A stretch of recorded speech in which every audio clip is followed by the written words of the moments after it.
and howl about America and democracy.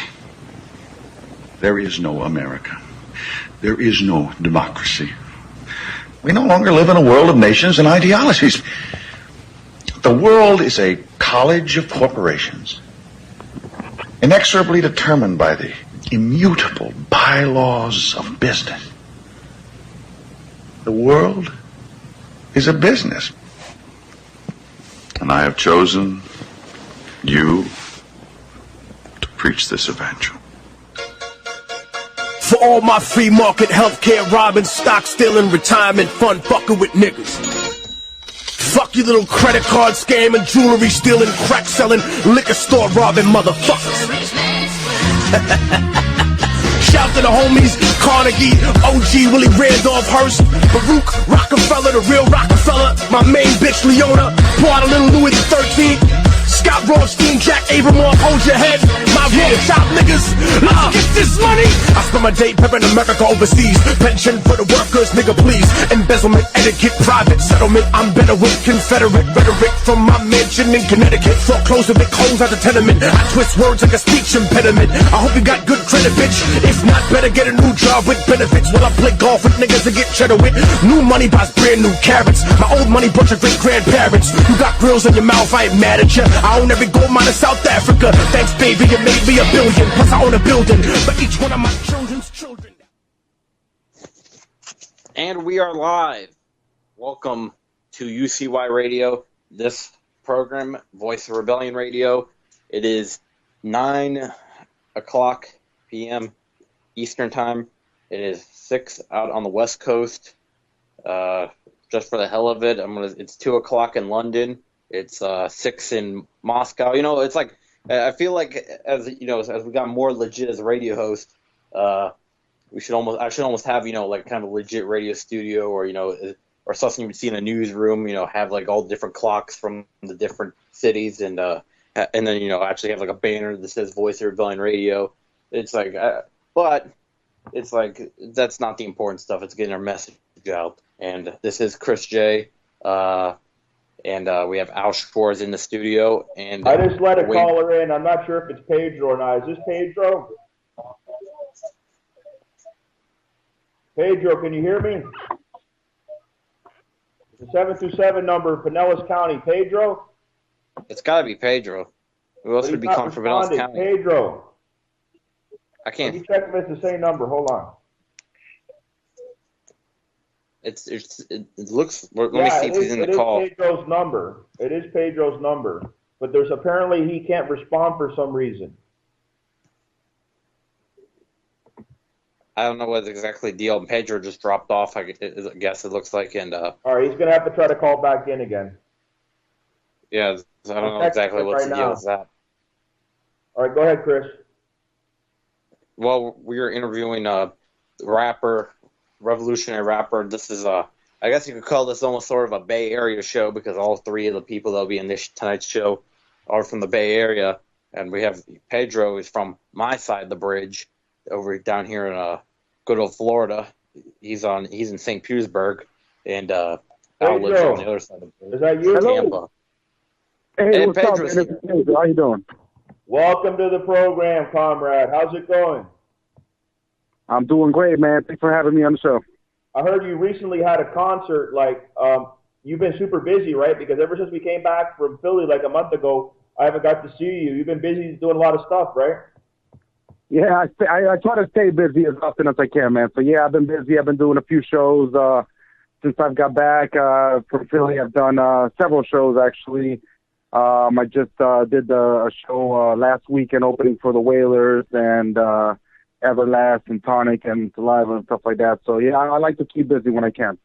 Well, Chris has some questions for you in regards to your activism. Go ahead, Chris. Well, I feel like I probably already have I asked that probably when you called in the first time a couple of weeks ago. But I think I kind of remember. But for the audience, what really caused you to become a revolutionary and take up the causes that you have? Man, I come from a long long background, man. I'm only 32 years old, and I feel like I lived a lot in my life, and a lot of what I've gone through has made me kind of want to be someone that stands for something. I was born in the middle of a revolutionary war in Nicaragua with the Contras and Sandinistas.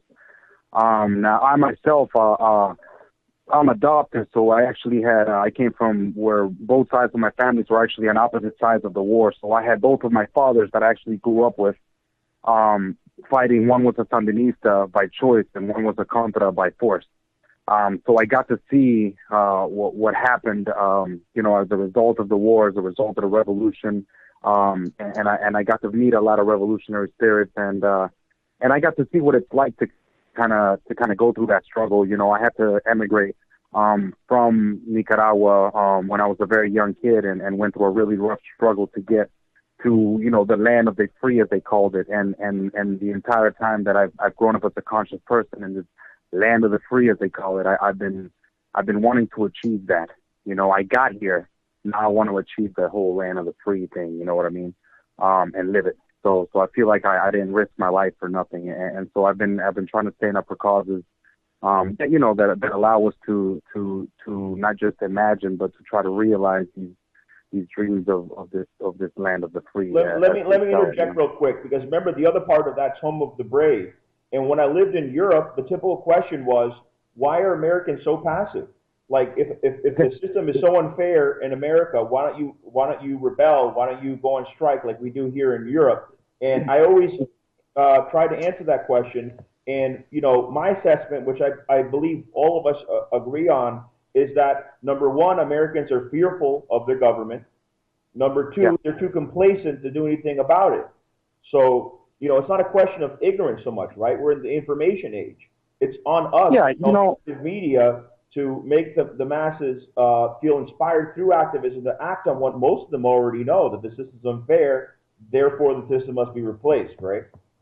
There's a big difference when you're talking about how politics are run overseas and how politics are run here.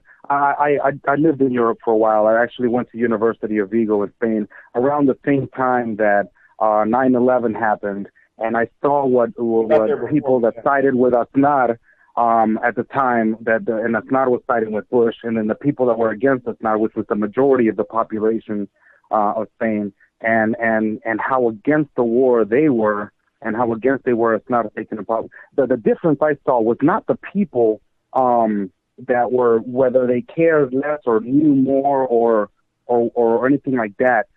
What I saw was that the media there was different. The news were delivered differently.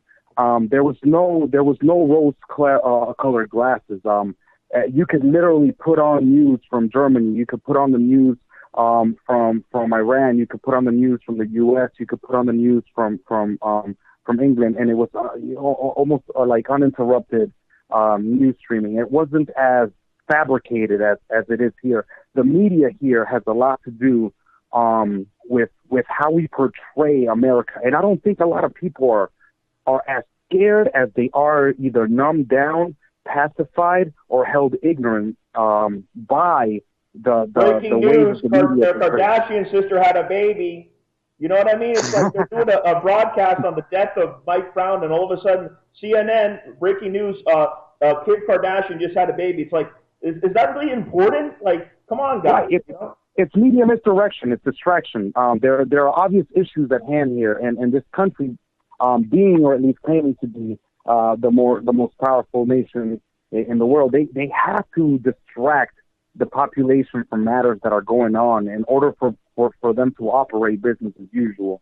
The moment that people become completely aware, the moment that a population becomes completely aware or majority aware of the real issues that are going on, that's when the revolution starts getting strong. That's when a movement starts happening. That's when things start getting changed, and when people overthrow, when people demand changes, not just ask for them or think, oh yeah, change would be nice, or hey, maybe no. When people find themselves in dire need for something to change, when they see it happening, when they know it's happening, which I don't want to put us down as far as like we don't see it or know it's happening.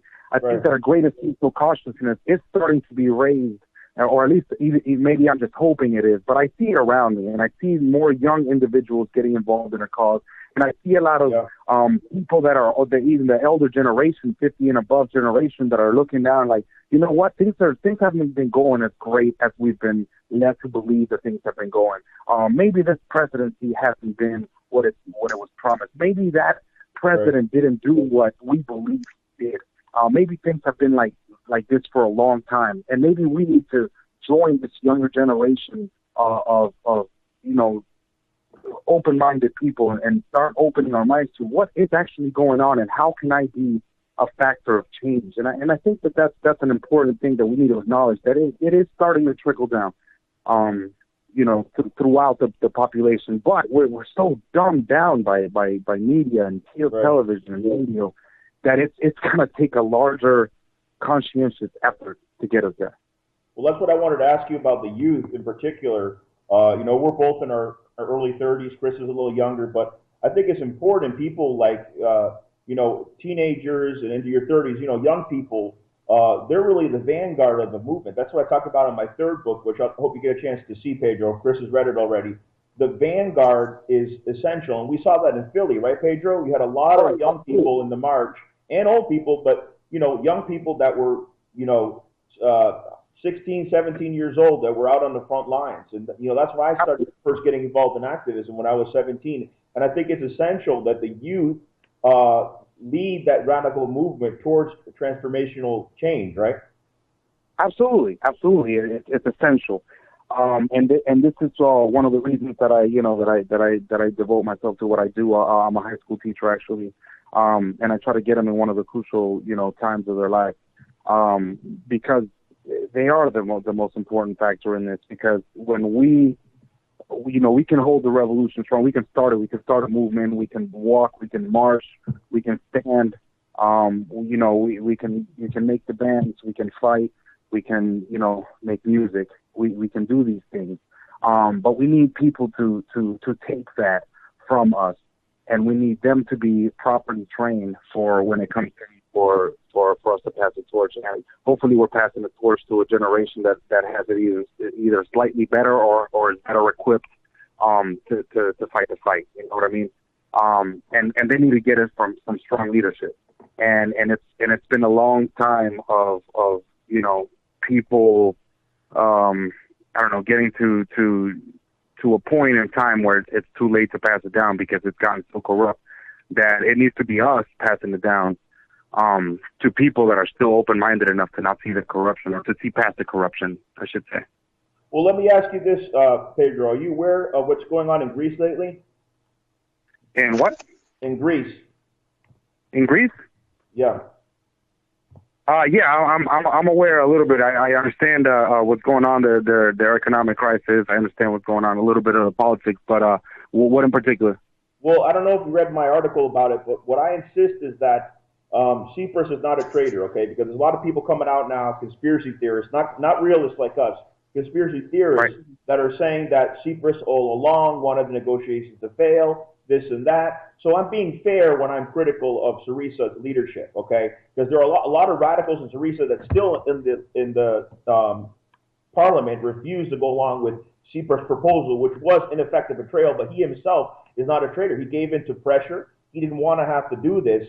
And I think that the fact that they passed austerity shows that, yes, he was acting in a politically coward way, but that doesn't mean that he's a traitor. That goes a little too far, And you have Golden Dawn, which are, basically neo-Nazi, anti-immigrant groups in Greece that want to take advantage of the situation of the division of the left to take power in Greece. And I think we need to prevent that. The left needs to get united like they have in Latin America, don't you think? A lot of that's happening in Latin America. And when we say we need to get involved, there's a lot that goes with that. Where we need to be careful, because we do look, and you can call some of these people that are saying stuff conspiracy theories, and you can call people conspiracy realists. But the fact of the matter is that it's hard for us that are outside to understand who the economic beneficiaries of these political actions are exactly, and what they're driven by. Now, to say that someone's going that has a particular interest in the politics there and in the president there, and that we need to step inside so that it doesn't spread. This kind of goes back to like what Reagan was doing back in the day, where we need to interfere because these people have an interest in this place, and it's not going to be good if this mentality spreads. It's what's been going on with the whole ISIS situation. These people are spreading this mentality. We need to stop that. We need to interfere. And the thing with that is it gets dangerous. To look at all these things like, in the sense that we need to interfere, because at what degree do we interfere to the point where we're not the economic beneficiaries, or, right. What kind of politics are you really fighting for when you get yourself involved in? When you're talking about ISIS, Pedro, what's ignored a lot by people that report on what ISIS is doing is their origins. And it's not just Wahhabism in Saudi Arabia. It's CIA. It's Mossad. It's very they were trained here. Exactly. And it's general knowledge. And Israel, especially, next door to Syria, trained them and sent them into Syria to go after Assad. So, the United States, they funded bin Laden at one point. I mean, these guys, these boogie monsters later, a lot of them, these Frankensteins were created by the U.S. government or allies of the U.S. government. Right, absolutely. So that's what I'm saying. You have to watch out who it is that when you send interference to certain places, who it is that's actually benefiting from those actions. So I'm not as I guess as involved in the action that's going on in there to say that I believe one way or another who is going to be trying to get the upper hand in that situation when it comes to politics and economics there.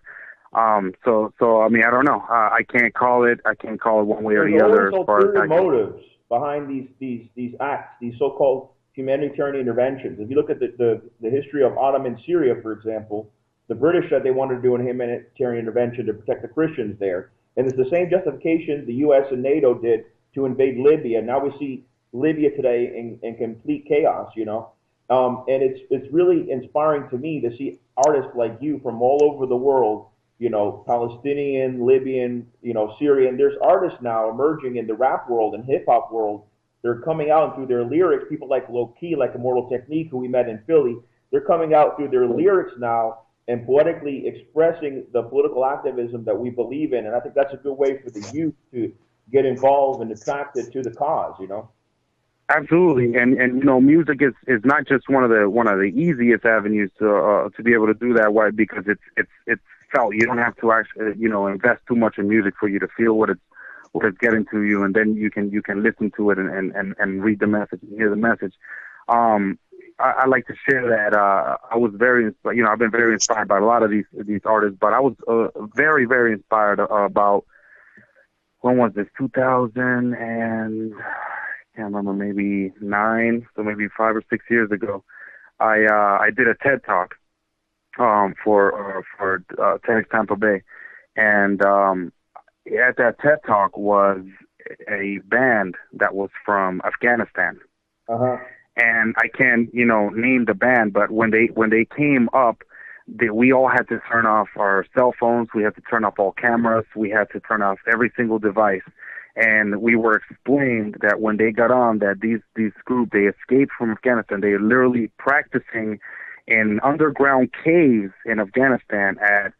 They were being threatened to be killed and have their families beheaded and such. Wow. Because of the message they were spreading, and they were a rock band. Now that kind of music is completely forbidden over there. Now these people went and risked their lives as kids. They were young when they started this, and they were still young. They were younger than me, and this was 6 years ago. And meeting these guys that are literally traveling the world, defying the odds of and their livelihoods and their family's sake, just to go out and spread the message. Now that to me is a source of inspiration. That's something that tells me, man, these people can risk their entire lives and the lives of their families to spread a good message. I can definitely do that. You know what I mean? Like, there's nothing that is keeping me back from being able to spread a positive message to someone, because I already escaped from that, where my family was threatened, where I had to go through that. And now I do find these liberties that I can have, that I can express myself, that I can be a voice for change, that I can make my music, spread my music, and I have the choice of what I say with my music. You know, I have the choice. I can talk about, you know, going clubbing. I can talk about my shoes. I can talk about my cars. I can talk about this and that, or I could talk about things that are actually going on, and I have that choice.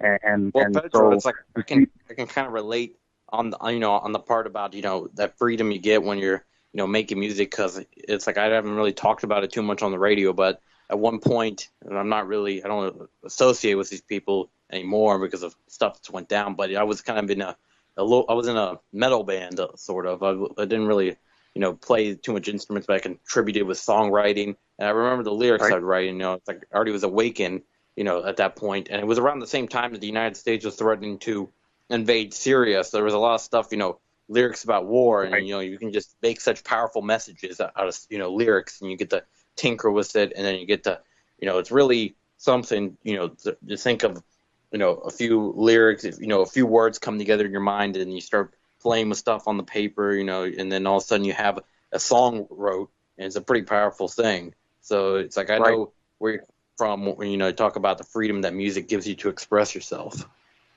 Right. And another thing I wanted to point out, Pedro, is that a lot of people accuse rappers or artists in the hip hop world, including in the activist community, of machismo, of it being very like male dominated, and that might be true for the commercial rappers, but I see a lot of the ones in the activist community, there's female rappers coming out. I mean, Shadia Mansour, right? She's a Palestinian Christian woman who's rapped for years, and I met her sister again in Philly. She attends these events. I mean, you have more and more women rappers coming out, right? Right, and you know, and when, you know, when hip hop started, there were females in the hip hop game that came strong back in the days, you know, and they weren't all in the direction of like people like Tina, that a lot of her music was sexually oriented, or you had, you know, a lot of females that were kind of feeding into that stereotype of rap or whatever. But you also had strong, you know, females like, you know, Lauryn Hill that were doing the things. You had, you know, of course, she has a big activist. She's actually a very big activist, and you know, and she speaks up, you know, speaks out a lot about what's going on here in this country. And I respect a lot of what she does too on the ground. But you know, females have been a part of the hip hop community for a while. They haven't been the right ones. Not too many of them have made the spotlight big, and a lot of them are starting to research now. The underground world of hip hop is completely different than the commercial world of hip hop. Whatever Clear Channel puts out there is completely, you know, smothered by I don't even know, propaganda, by, you know, just kind of brainwashing techniques. You know, they have these, you know, old you know, white successful men in a studio somewhere writing these songs and passing it off to these artists like, no, you gotta do this. And people over there idolizing these artists that are putting stuff out there, and they're not realizing what the source of it comes from and what the message or what the purpose of the message is. In the underground scene, you get a lot of rawness. You get a lot of people that are still living in these hard times. They're not talking about their millions of dollars. You got Straight Outta Compton coming out, the movie. And a lot of these kids, they hear of Ice-T and they say, "Oh, that's a cop on TV, right?" I mean, he used to be in the NWA. I mean, the police department, the LAPD was suing them. You know what I mean? Right.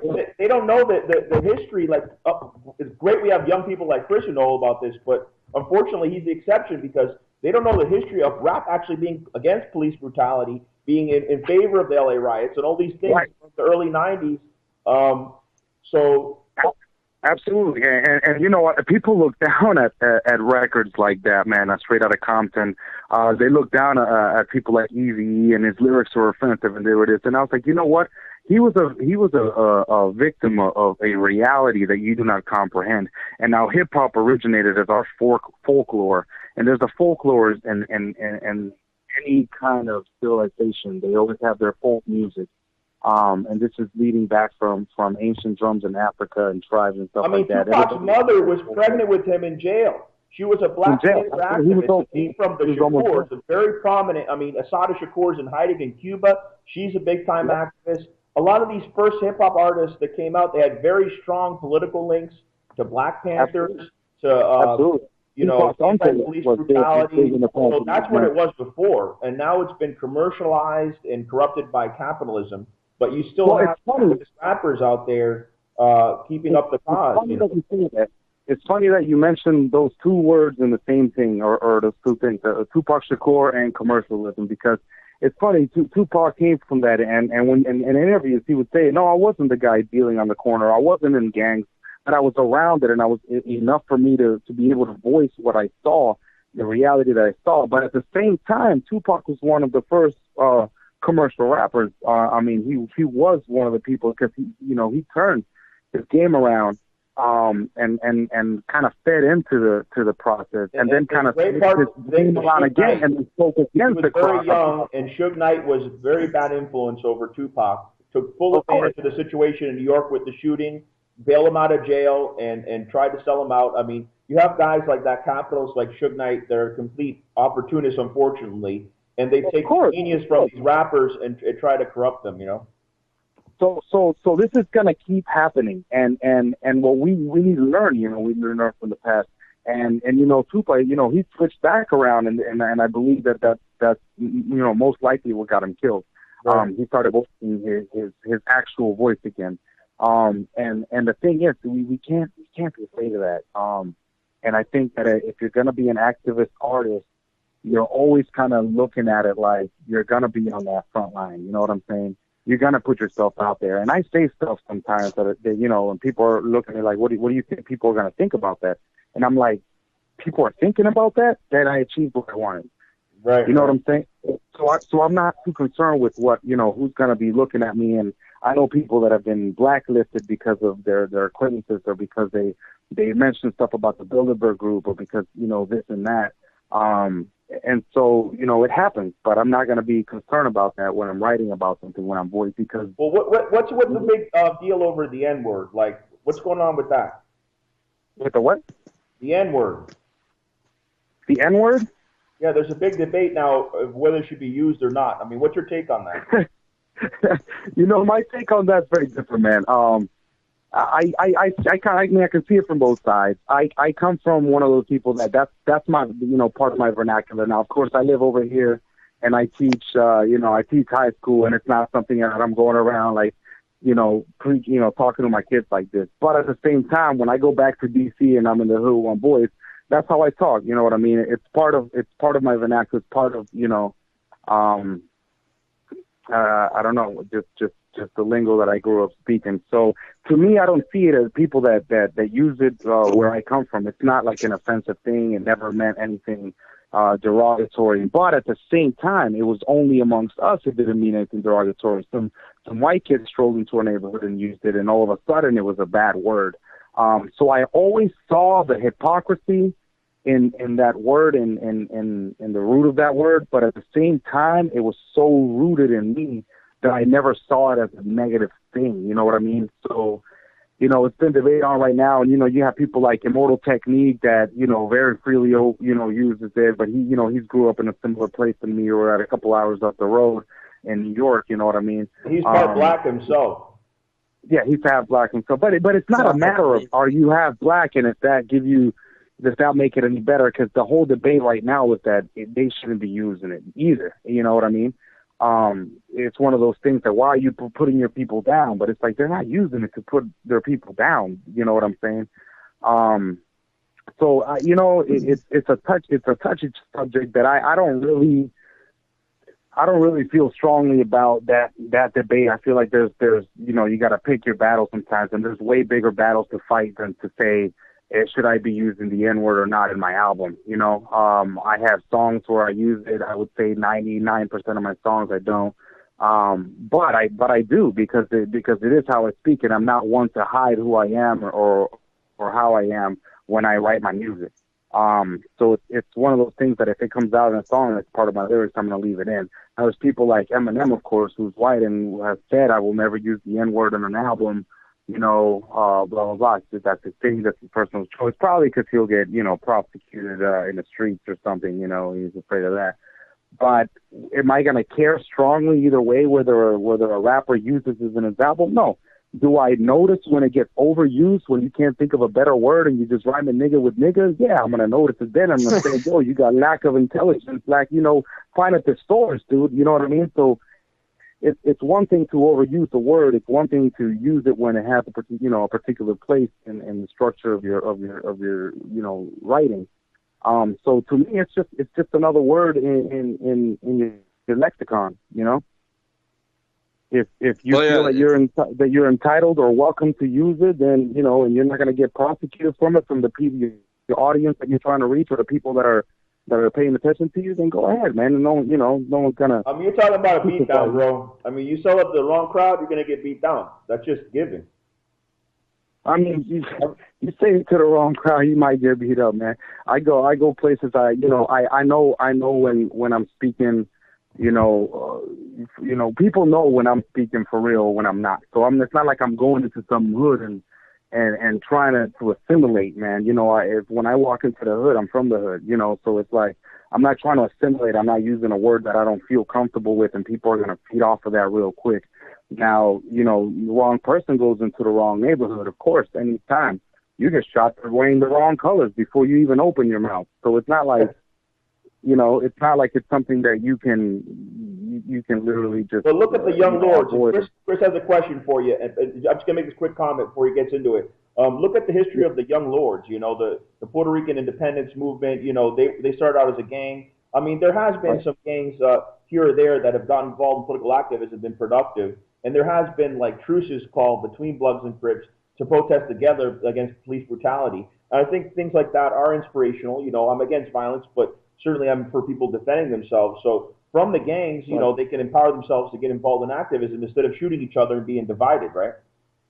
Right. And the whole gang debate, when you bring that up, that's a hard one too, man, because gangs in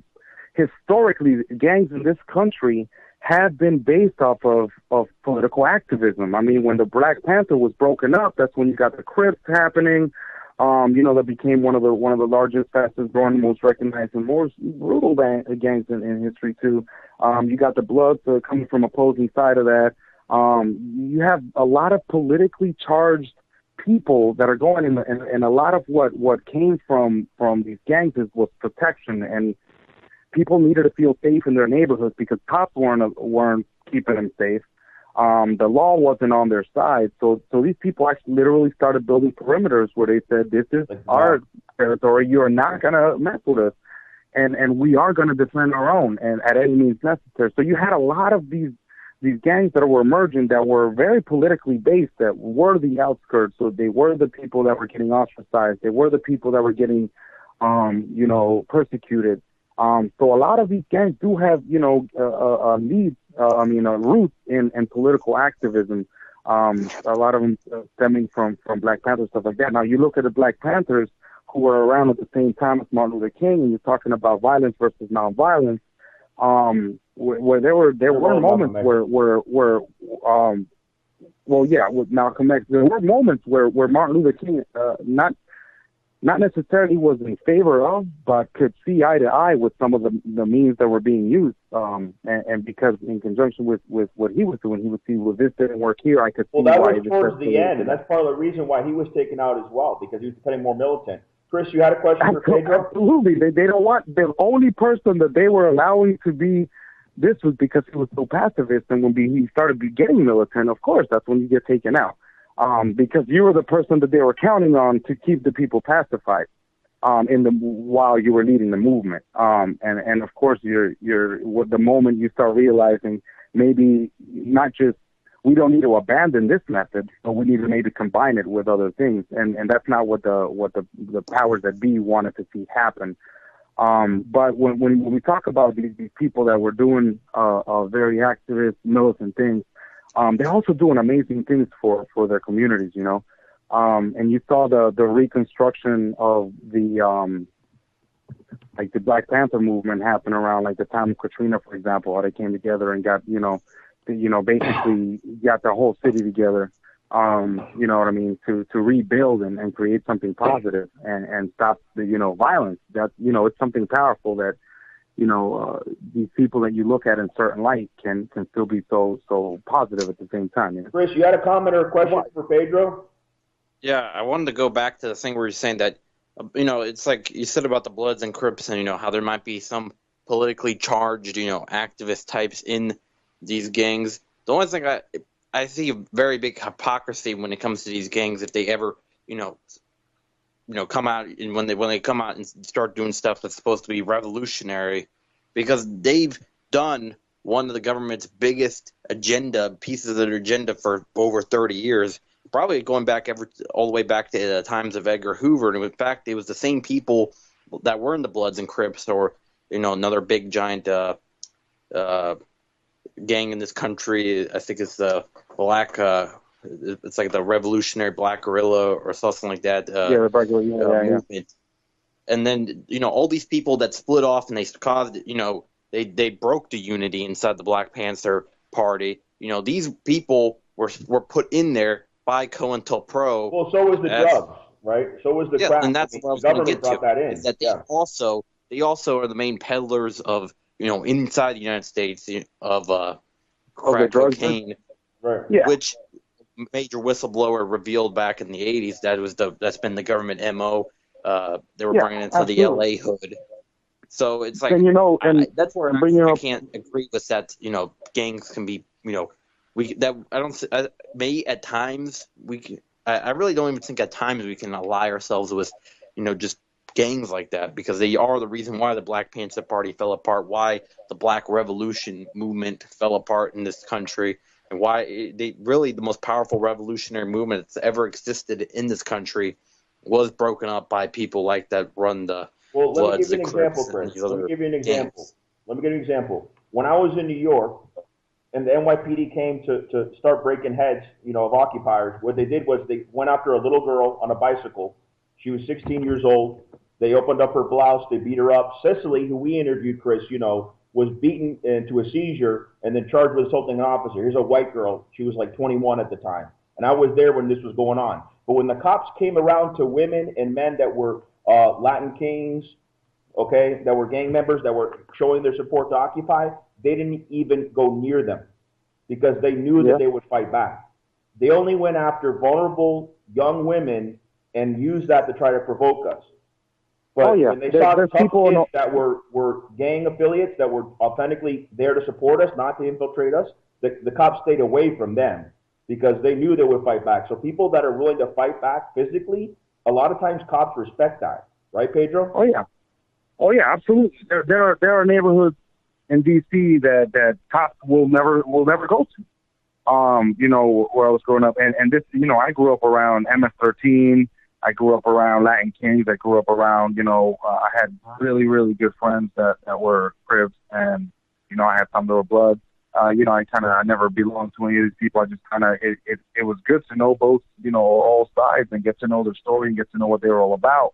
And a lot of, I was making music with some of these people even, you know what I'm saying? Because there was a lot of underground hip hop going on in DC, which is where I got my culture. So to see all these different gangs and what they're about and what their roots are, and you can say, they had a lot to do with the distribution of drugs in the city, but it's like anything else. Well, any system like that can get corrupt, Right? There was nothing. There's saying them to do that. There was no other job available for them to do. There was nothing. Like I said, these were the people that were being ostracized. These were the people that were being neglected. These were the people that had no food. They weren't allowed very good education. And if you look around at what's going on in Baltimore right now, there are people, and these riots start a lot of times, and because of the desperation of times, it takes one person to bring it to light. But this desperation's been there for a long time.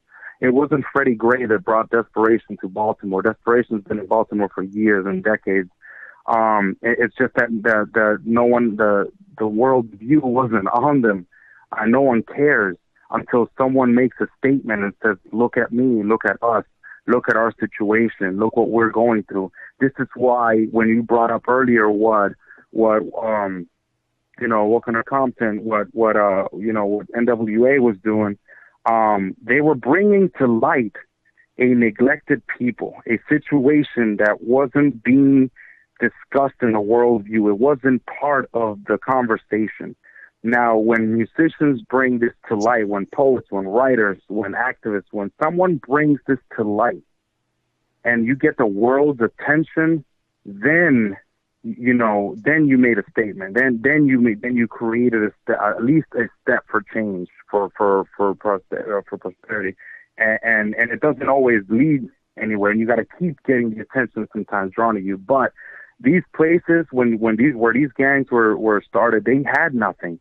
Now, if we were brought up earlier to people like Immortal Technique, and he has a song called Peruvian Cocaine where he talks down basically the politics of, who's in charge of the drugs coming from the farmers in South America all the way to the ghetto. There was a guy who called into our program and started attacking Immortal Technique and said that he's a cokehead and this and that. And I'm like, excuse me, I was just partying with Immortal Technique in Philly. Why are you going to talk about him that way? And the guy started attacking us, and then we did a counter video. I don't know. It was one of those conspiracy theorists. He called in to start attacking us. Well, it's not. Let's be clear about where this guy was from. This guy appeared to have a connection to the infamous now, which we should call him, for 20 years have been spreading disinfo.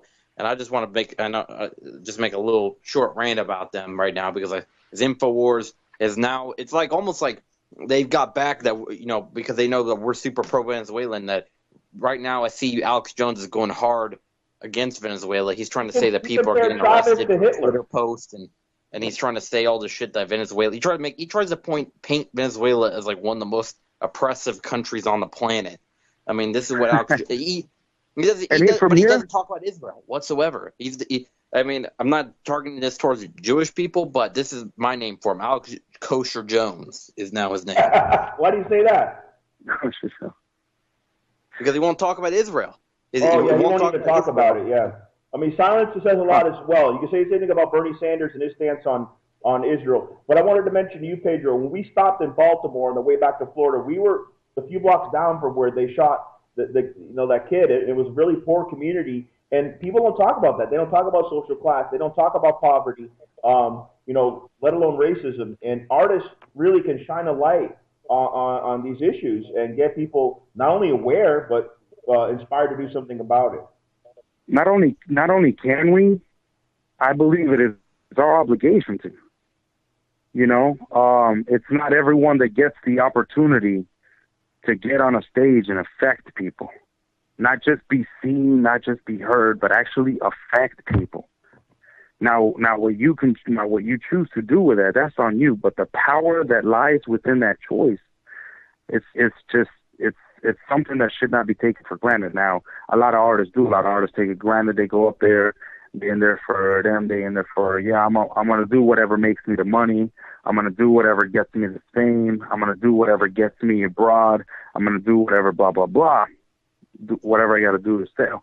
Now, it is a conscious artist that says, I'm going to do what I feel that I must do as an artist, as a human being, as an activist, as a philanthropist, whatever you consider yourself, as a poet. It is my duty to do this, and I'm going to do that. And if that happens to get me in the limelight, if that happens to get me money, if that happens to get me fame, then I can die a happy man. You know what I'm saying? But I feel like, given that position that you take, and I've been to several countries spreading my music. I've been around this country, a lot of the states, performing my music and spreading my word, and the reaction that I get from people, man, I go home. When I came back from Philly, I started writing, man. I was like, man, I was inspired. I like the energy that I got, the vibe, the ambiance, the people that I met, the revolutionary influence that was all around me. I couldn't help but just say, this is exactly what I want to do with my life, what I want to do with my music. And for me to feel like there is anything that's grander than that, it's not the money, it's not the fame. That's what I want to do. I want to. It's not about promoting yourself; it's about promoting the cause. And a great way to promote the cause is not just to march, not just to protest, but to express it through music, through art, through poetry, through all those things. And we have a common culture as well. That there's poets throughout the world, and it's part of our human nature, really, right? Right, and I come from a great land that I have that rooted in my soul. When the revolution was going on in Nicaragua, the people in those camps, in those military camps, part of the requirements that had to be there is that they had poetry, our courses and classes and discussions and meetings and forums, and there's actually books that have been published based on just revolutionary poetry. It's not just revolutionary because of its messages. It's from the revolution, the militant men that were fighting the revolution that put these anthologies together. It was Garcia Lorca, beautiful thing. Pablo Neruda, Javier Herald. Well, these are names yeah, of and great poets that everybody should know. Absolutely, and Neruda, Neruda, from Spain or from wherever.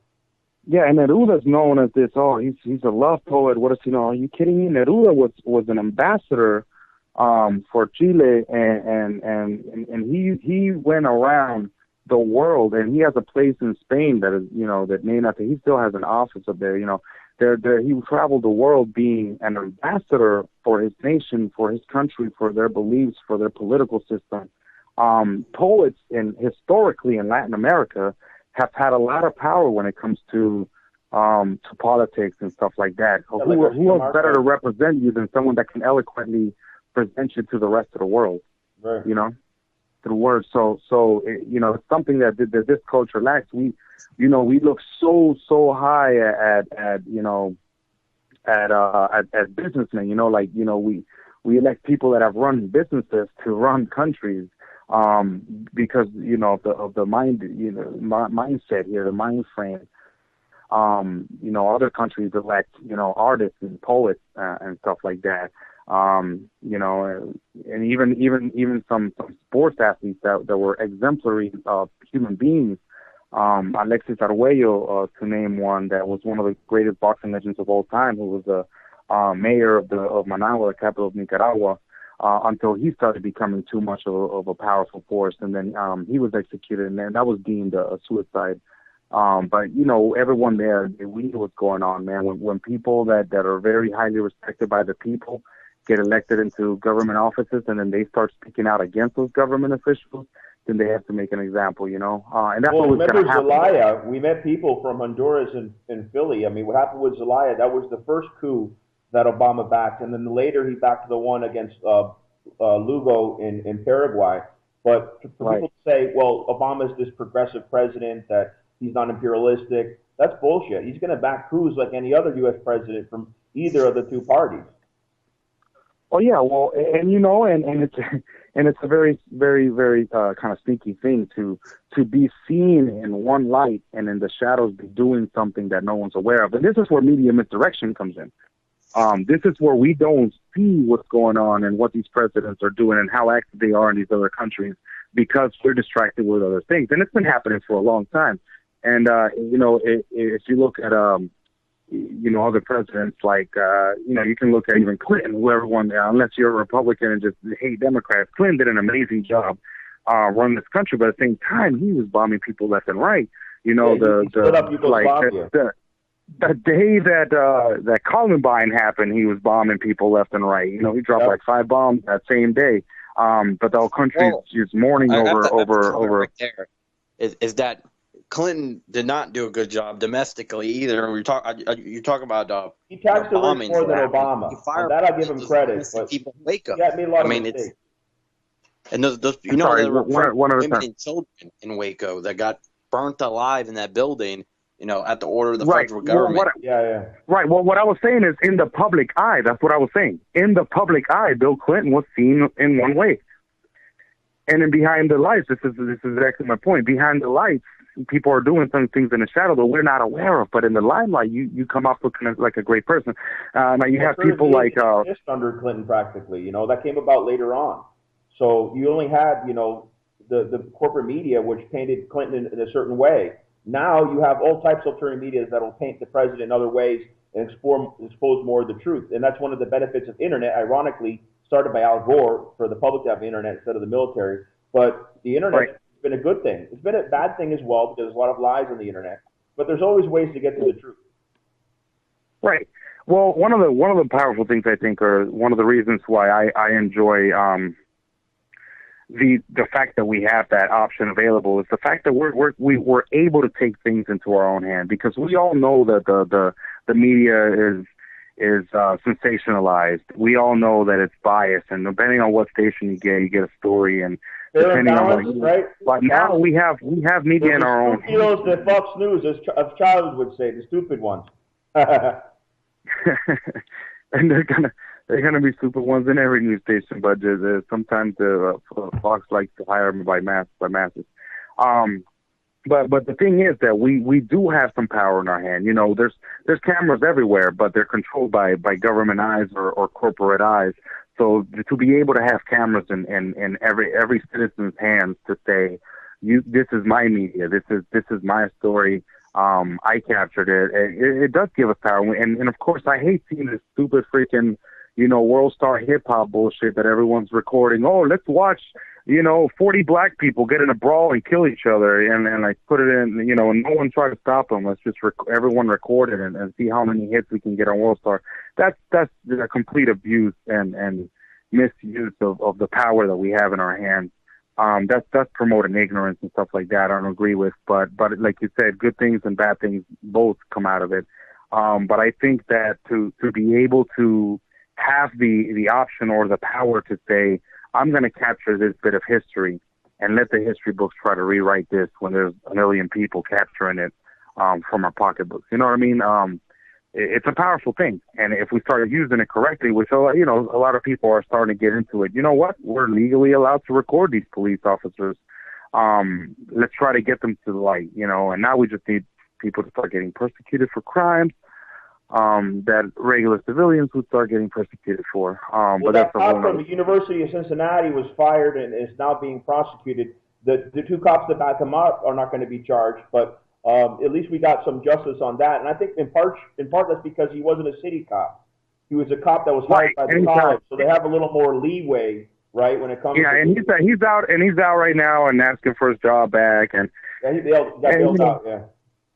And it's gonna be rough, man. And in order for people to start seeing, or for them to stop seeing themselves as above the law, I don't know what that's going to take, how much uprising that's going to be take for that system to change. And it might be a long bumpy road there, but at least we can defend our stories. We have the power to do that, So that's something that at least. I want to say another thing is that because we haven't asked yet, that's why we have, we know that the mainstream media is owned by special interest. I mean, there's literally all kinds of, there's stuff that you wouldn't even expect that back in our, our main three channels, CNN, Fox, MSNBC, we have, good old, supposedly American Fox News. Well, let's look at who owns it. The number one owner is an Aussie, Rupert Murdoch, the media empire owner. Then number two is Prince Alawid. And you can already tell this guy's not American. Saudi Arabian prince, and of course that's why he promotes pro-Israeli and pro-Iranian, or not anti-Iranian views so heavily, because Saudi Arabia is very heavily with deep oil monkey pockets there. And then there's literally defense subcontractors like Raytheon or Honeywell, which if you live in this Bay Area, you know that they're represented heavily around here. They have giant plants, and yes, they back our mainstream media and just all kinds of special interests. You mean the mainstream media? But that's why we have the alternative media. And, the mainstream media. The mainstream media. I find that kind of like the old, that's been overused term. I call them corporate media. Hey, that's part of a line in our program. And also a tradition in our program. Almost every program, we put a quote out. I'm going to put an Einstein quote out really quick, and it's kind of relevant to what we were just talking about. He says, I fear the day that technology will surpass our human interaction. The world will have a generation of idiots. So, was that Einstein? Okay, I'll say it again. I fear the day that technology will surpass our human interaction. The world will have a generation of idiots. And a lot of times when they show that quote, they show a picture of a bunch of kids looking at their cell phones alongside of a picture of Einstein. So I'm not trying to say that we have generation idiots, but Einstein did kind of have a point. Technology can have its downside as well. When people are more interested in what is Kim Kardashian tweeting than what's going on in the world, are we going to bomb Syria? You got a problem. No doubt about that. No doubt about that. It's social numbing, man. And Einstein was, ahead of his time. Nobody can deny that. Absolutely. He went ahead of his time and came back and died right on time. Yeah, but I would still say that out of all, if we're going by who is most ahead of their time, it's not forget about Nikola Tesla. Come on. Oh, I mean, the guy. Tesla's the man. And he.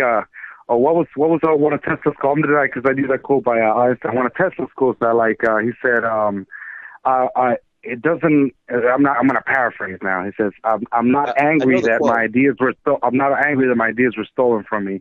I'm angry that they couldn't come up with their own ideas." Something like that. And I love that. Because that's it, man.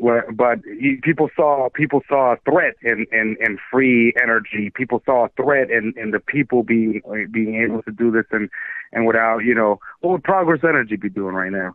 Libya was one of the few countries in the world under Gaddafi that the government paid for the electricity of the people.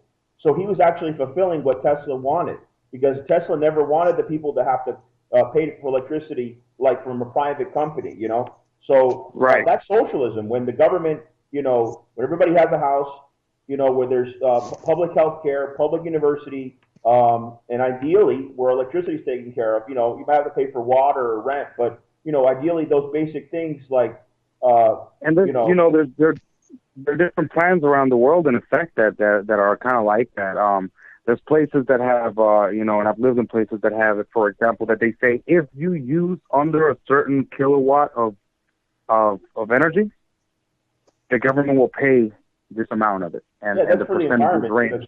Right, but at least it's the government taking an effort to saying we will be responsible for this, to be environmentally conscious, and then if you use over this much, you're responsible for 100% of your electric bill. Right.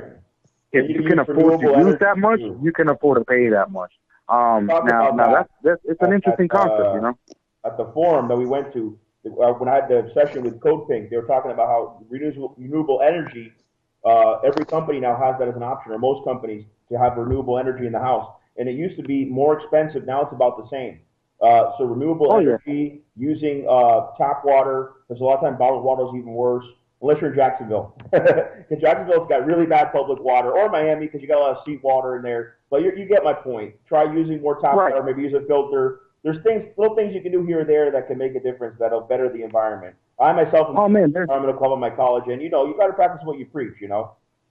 Yeah, there's a place in Europe, and I can't remember right now if it's like Switzerland or something like that, where they have a whole town block that's kind of like the New York Times Square kind of deal. It's just a big business district that's kind of like pedestrian run. You know what I mean? There's no traffic other than footprints, right? So they built the sidewalks there to where they literally collect the energy of every footstep that walks on it.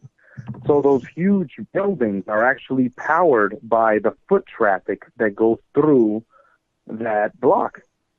That's genius. That's not using any other city's resources. They literally just built themselves a square of their grid that is man-powered. Now, I don't see why this can't be like our normal protocol. I mean, you have the whole hamster and wheel thing creating energy for you. I mean, you could do that. A hamster just doesn't have to be running on that wheel for nothing. Had a bicycle that I rode, that several members of the camp rode, that put energy into the camp. It was an invention made at MIT. But yes, there's ways to do that. They have schools right now that have like soccer programs that have these soccer balls that the more you kick it, the more energy you produce. So the longer these kids are active throughout the day playing soccer, the more energy they can bring those soccer balls into their classroom and power their computers that they're using in their classrooms with those soccer balls. I mean, there's technology available to us that is absolutely fascinating. Solar power, all that. And look at all the rain, Pedro and Chris, in this area. It's constantly been raining. People don't put the connection. Yep. Child can put the connection. I mean, the glaciers are melting. the temperature's increasing. It was 150 something degrees the other day in Iran, almost a world record, and therefore from the evaporation of the heightened water, there's more rain. And so when people say, "Oh, but global warming's not real because look, there's a lot of rain, there's not a lot of sun," it's like that's a reaction from the heat, idiot. It's like, come on, man. Like there's right. Then you got places like California going through a drought. Well, yeah, California put is it a this way. drought. Well, let's put it this way. When it comes to the only people, again, those are conspiracy theorists that really they have nothing better to do besides put out stuff that's not even important. Well, it is important, but because of what disinfo they're putting. But it's saying that, oh, look, global warming is not real because Alex Jones said so. And it's like, what scientific fact does Alex Jones have? Number one. Number two is that it's God's will. It's God's will that we do not have science.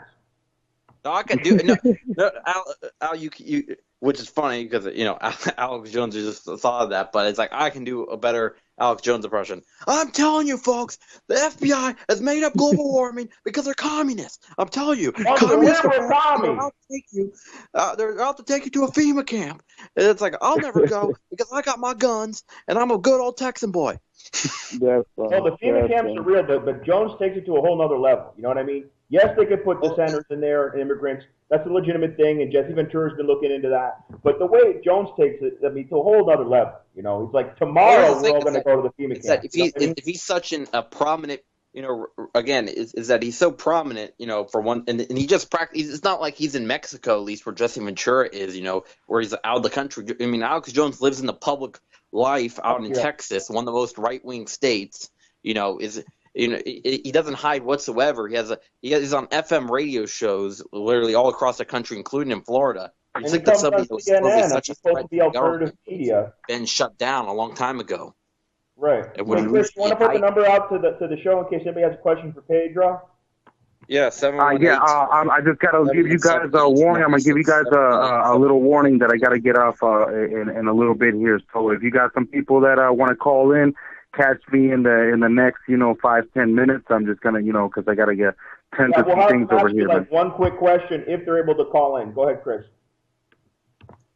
But I wanted to point out is that the anti-global warming, it's the movement in quotations.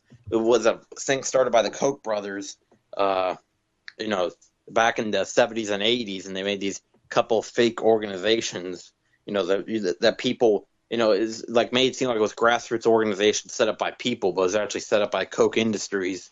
Not the Coke as in the soda, but Koch as in the very prominent political family. Right.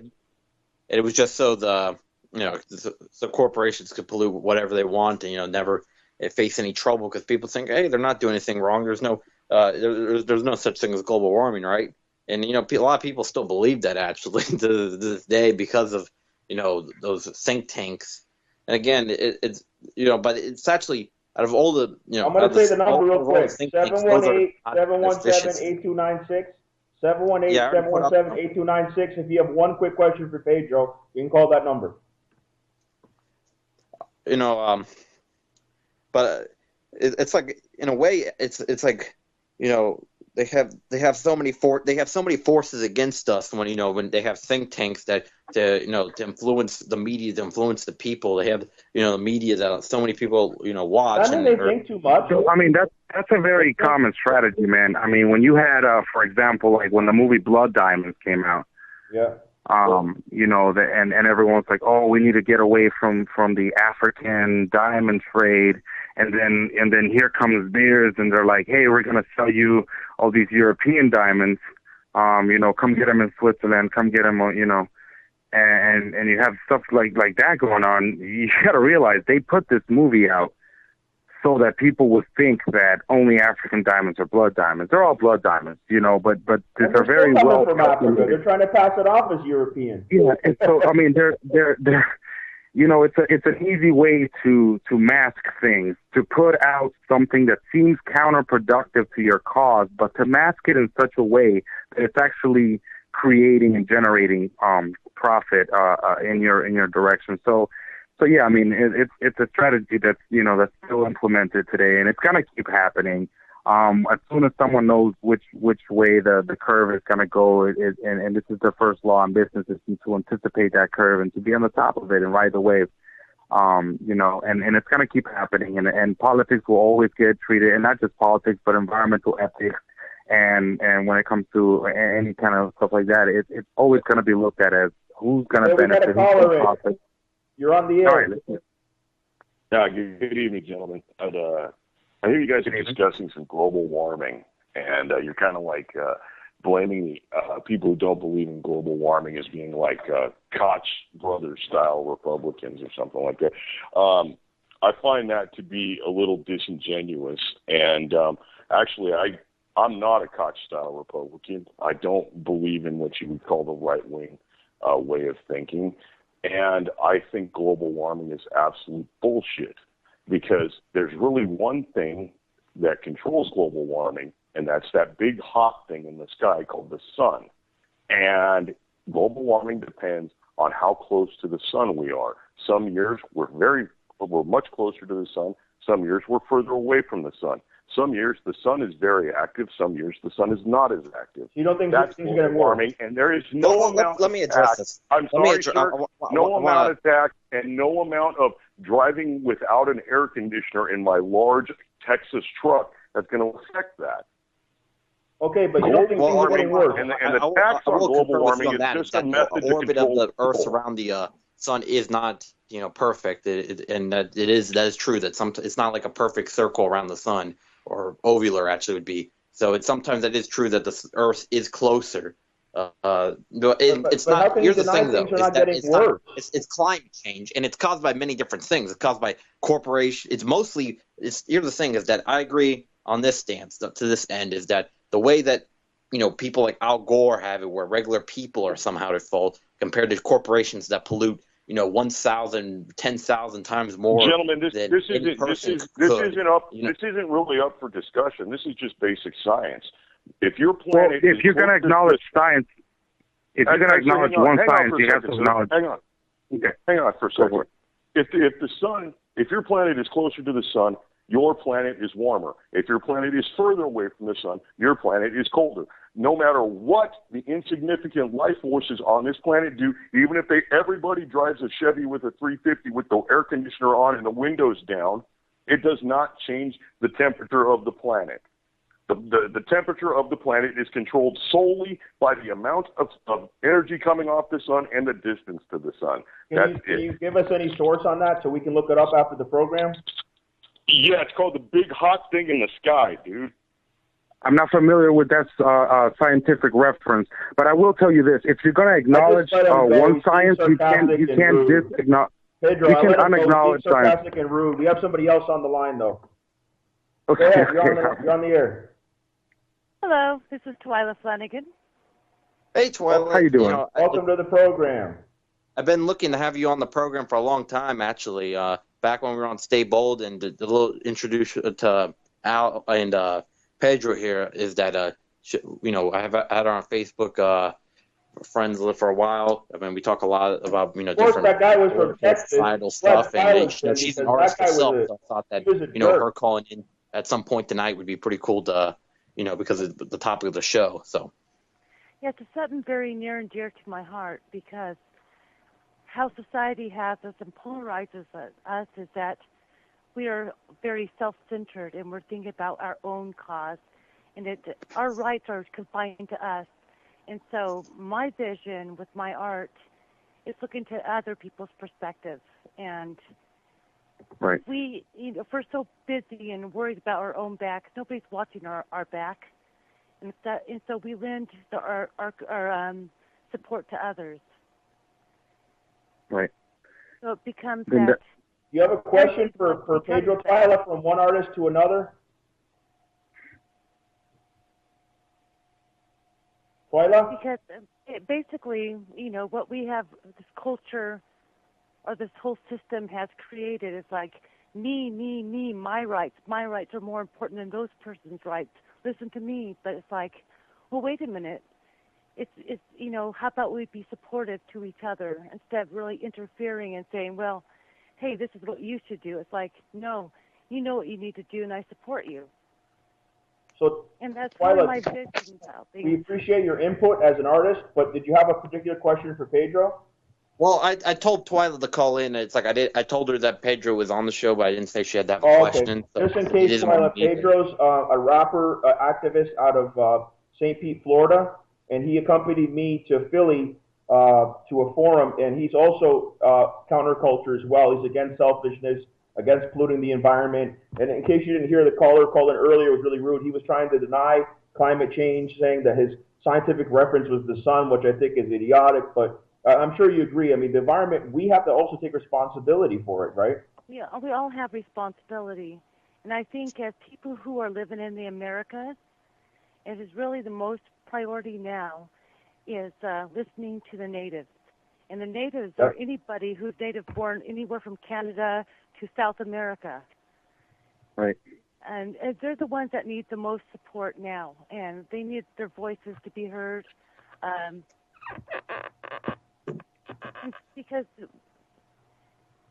it's gotten so bad that we're seeing like over here in North America, natives being killed, the activists, being killed in police custody, having their land sold off to multinational corporations. The land doesn't belong to us. We belong to the land. That's what the natives believe. They saw the land differently than us. Well, that's what I believe. And it's like I don't see it as this was once belonged to the natives. It still belongs to the natives. It belongs to natives of all species, of all animals, of all colors, and that's why we need to really start thinking and really get together and protecting that and standing up against the polluters, the big business, the international bankers who really. Well, it's like I wanted to mention, is that again, it's like the one guy was, he was doing something that I would never do, is flat out deny that any human interference on this environment can change the climate. That's wrong. But I was saying that how we should look at climate change is that we should look at it as it's not like Al Gore makes it seem like that corporations are just as responsible as us. It's corporations are 1,000 times more responsible than and the system is complete responsible for what has happened to this planet. It's not just the weather changing. Right. It's also many species going extinct. There's many ecosystems on the verge of going extinct. It's like denying that tigers are endangered because of hunting. Oh, hunting has nothing to do with that. Tigers are killing each other. So what if humans are massacring tigers every day? I mean, it's the equivalent of that. That's how idiotic an explanation it is. And when Chris mentioned corporations, he got pissed off. Like maybe he works for one. I don't know. But it's undeniable. When I heard him, what I wanted to acknowledge was that he's trying to throw out some science to back up. Yes, and the sun does go in different. It's not a complete round cycle that we do around the sun, and yes, the sun has solar flares that can influence it. But we also have to acknowledge the other sides that are also scientifically backed. What are carbon emissions do? The greenhouse effect that we have here. Our ozone layer, how we're affecting it. Things like that. And you can't just you can't just look at one part of science and say, look, earth science taught me that our cycle around the sun is like this and that causes it. If you kind of look at something as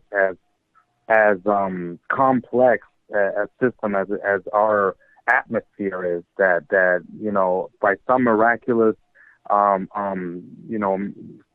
event we came to have the kind of atmosphere that can breathe this much life, and to not take responsibility for how we are affecting the life within that system. It's kind of just I wouldn't call it ignorance, maybe just ignorance. A quote comes to mind. We're all born ignorant, but stupidity takes a lot of hard work. Benjamin Franklin. I think the problem is what we are really lacking, because we just take things from just various angles and just only look at them that way, is that we lack this holistic approach. And I think it's where we're at. We need a holistic approach socially that deals with issues like racism, that deals There was with like 5 imperialism. holistic doctors in Florida that all died in mysterious circumstances in the past. Yeah, I saw that. That's Yeah, crazy. the You know, it's like, pharmaceuticals probably took them out. Unfortunately, they're very powerful. They have a lobby. You know, people talk about the Israel lobby. What about the pharmaceutical lobby? I mean, I think they're more powerful than even the gun lobby or the oil lobby. I mean, Oh, they well, the are. gun lobby yeah. is not even that powerful. It's pale in comparison to the Israel lobby. I say Israel lobby is still, you know, Israel lobby and the pharmaceutical lobby are not that far apart. You know how powerful they are, and they go hand in hand in a pharmaceutical lot of lobby is ways. huge. Because Israel produces a lot of pharmaceuticals.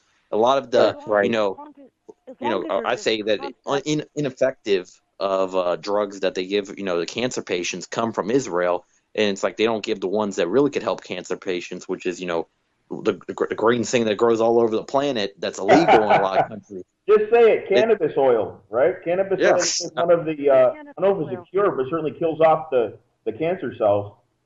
Cancer. We need Yeah, and to that's remember been proven, and labs have been burnt down all across the world from that. Mostly in Spain was one of the leading places that had scientists that were in cannabis oil, and their labs were shut down and all kinds of stuff, you know. Yep. But anyways, I want to take this opportunity here to thank you guys for having me on the show. I got to get going to some other matters.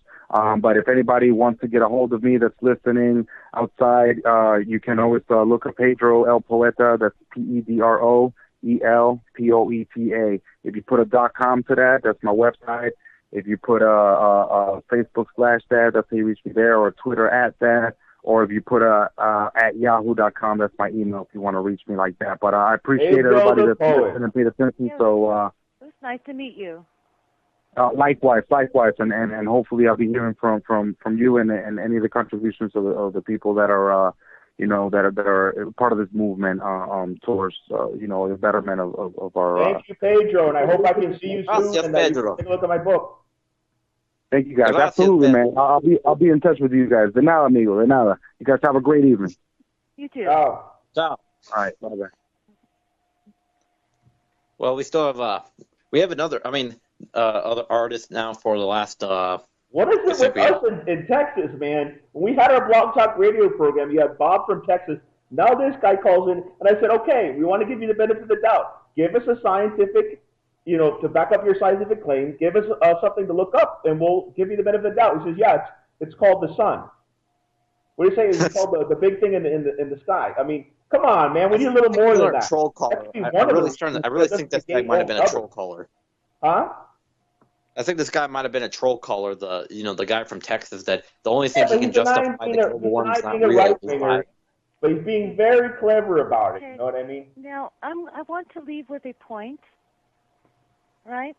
As Yeah. long as we have people out there, which we call Zionist and Israeli lobby, Yeah. who want to separate themselves from the rest of humanity and the rest of nature, well, here's the thing. We are all biology. We are all energy. And everything in this environment is interdependent. We cannot set ourselves aside from this. We have to be a part of the whole system, of the natural system. And for every illness or anything, there's always a plant. There's always something there in the environment that can cure us because it's biological, because we're biological. We And cannot. all humanity originates from East Africa. So we're all one big family of the human race, and all these divisions. It's really sad because they're not seeing our biological connection as well as our spiritual connection as human beings. Yes, Well, and that's a huge problem. And it's like if they're going to invent some plastic chemical and try to infuse it into people, it's not going to work. It's going to kill us. It's going to kill the environment because it's not us. We are energy, and we are It's in the food biological system. It's in the water system. I mean, we need organic food that's affordable to the poor and the working class as well. I mean, there's so many issues from that. You know what I mean? From holistic, food and medicine, organic food. I mean, it's a class issue. It's an issue of poverty as well. And that's all interconnected. People like to say you're going off on tangents, but it's all interconnected in the end. So it's like it's not about separation. That's the most arrogant, most destructive thing in mentality a person could ever hold.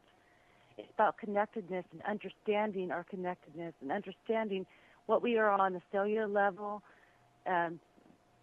everything on the cellular level and on the energy level. Yep. And because that's the whole holistic. You know, we're all in this together, and what they do in, let's say, Brazil with the destruction of the rainforest, that affects people in Russia, that affects people in China, that affects people everywhere around the world. So any insult to the earth, anywhere, and to anyone or to anything, affects everybody. Yes, and also, you know, that it's all accumulative. You know, it's people think, you know, that the one thing here, you know, is not that much, but everything that's been done to the Earth, it's really a wonder that we still are even, you know, that this is even a hospitable planet anymore with all the stuff that goes on. I mean, we have less oxygen in the world than we did 20 years ago, you know, and you can't just say this is because we're closer to the sun. That's ridiculous. I mean, all the pollution is affecting that, you know. Well, there's many things. You have flora, you know, you have flora in the water affecting people. You're pumping them up with pills that are made of, you know, artificial ingredients that a lot of them don't work at whatsoever, or even, you know, do, especially those like mental medications, do the opposite of what they're supposed to do. We got an unknown caller in. Hello, you're on the air. And so when we look at things like... 1 second, Twyla. We have an unknown caller. Hello. Hello. Yes, you had a question for us? I'm just calling in about, you know, what I just heard on your show saying that humans are causing global warming. Is that what I heard? Yeah, we talked a little bit about that. Well, I think it's really corporations, big corporations. This is very serious. Well, let her talk. We're talking about corporations doing it, but go ahead. Well, we're a corporatocracy. We know that. Yes, that's true. Unfortunately.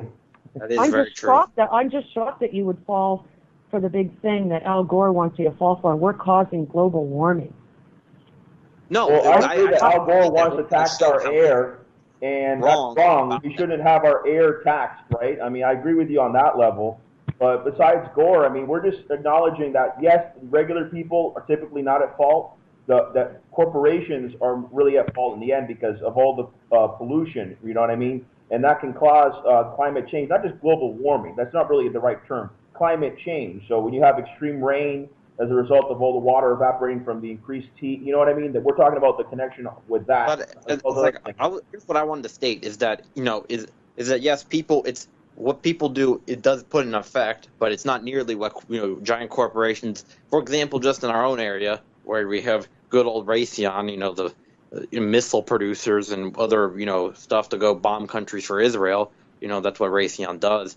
But they're the reason why we can't use our groundwater in Pinellas County. It wasn't, you know, yes, it might be slightly affected by people littering and stuff like that, but it's only 0.01% compared to corporations that literally are destroying our environment. But they destroy our environment, they destroy the humanity, they split people apart, they degenerate our government and even degenerate our society. So it's like, I think that's what people need to realize. I have a question. Why have they had to change up the terminology? First it was global warming and everyone bit it, and then they realized that was a crock of shit. So now they're saying climate change. And you know what? Sure. The Earth is going to shake a whole bunch of shit off her surface. It really is. I have absolute faith in the fact that the Earth has been here long before us, and it's going to be here long after. I agree with that. We're just a blip on the surface. Can I finish, please? Yes, go ahead. I've been listening to your whole show, you know, very patiently. We're just a blip on the surface, and you know, until people start, you know, questioning why the chickens that are, you know, bred in the U.S. needs to be flown to China and processed and flown back for people to eat. And when you look at all the goods that we're buying from Walmart and you look at the child slaves that are producing them, and these globalists, you know what, usury, money, it's so fucking disgusting, and pardon me for swearing, but this is an emotional issue. I agree, yeah. It is a very emotional issue. I mean, I don't see what we're disagreeing on, really. I mean, is it because I just want to say climate change and global warming, both terms, I think, came out around at the same time, but it causes confusion because people think it's only warming, but also extreme snowing and cold and stuff. You know what I mean? Look, it's not just an issue of whether the temperature is going to change. There's species that are going to start going extinct. There's going to be ecosystems that start going extinct because corporate development in places that really they do not belong whatsoever. I mean, if you ask me, mega corporations don't belong on this planet whatsoever, and really, it's like but that's an economic issue. I believe in small businesses. Well, can I tell you something that doesn't belong on this planet that I think if it were removed, it would be very different? It's usury. Just look into that. Yes, usury, absolutely. Yeah, that's it. We talk about that all the time. When we talk about Greece, we talk about how the banks are levying austerity and they're doing usury of the Greek people, doing usury all around the world, the Rothschilds, the Rockefellers, all these, the top bankers, the top corporations that, use the government, and we support them using us because they have the media trick us into doing it, have us tricking into supporting policies that are against the interest of people like you and me. So the usury doesn't belong on this planet whatsoever either. It's really what should be thought is that we are is that we should be trying to help each another humans. But here's the thing is that these people at the top that are running the show in a lot of the world, a few countries are not running the show, and those are the ones that are actively trying to start war with. These people at the top, they think of themselves as separate. They think of themselves as so rich that they're beyond anything that we could do to them. And of course, right. They don't want to pay taxes. They don't want to do this. They don't want to do that. I mean, well, do you know what we need to do? We need to get rid of the labels and get rid of the barriers and do more of what we're doing right now. I appreciate you taking my call. And unless we can learn to get along with each other, we're screwed because we've got shit coming down the pike. All right. Thank you.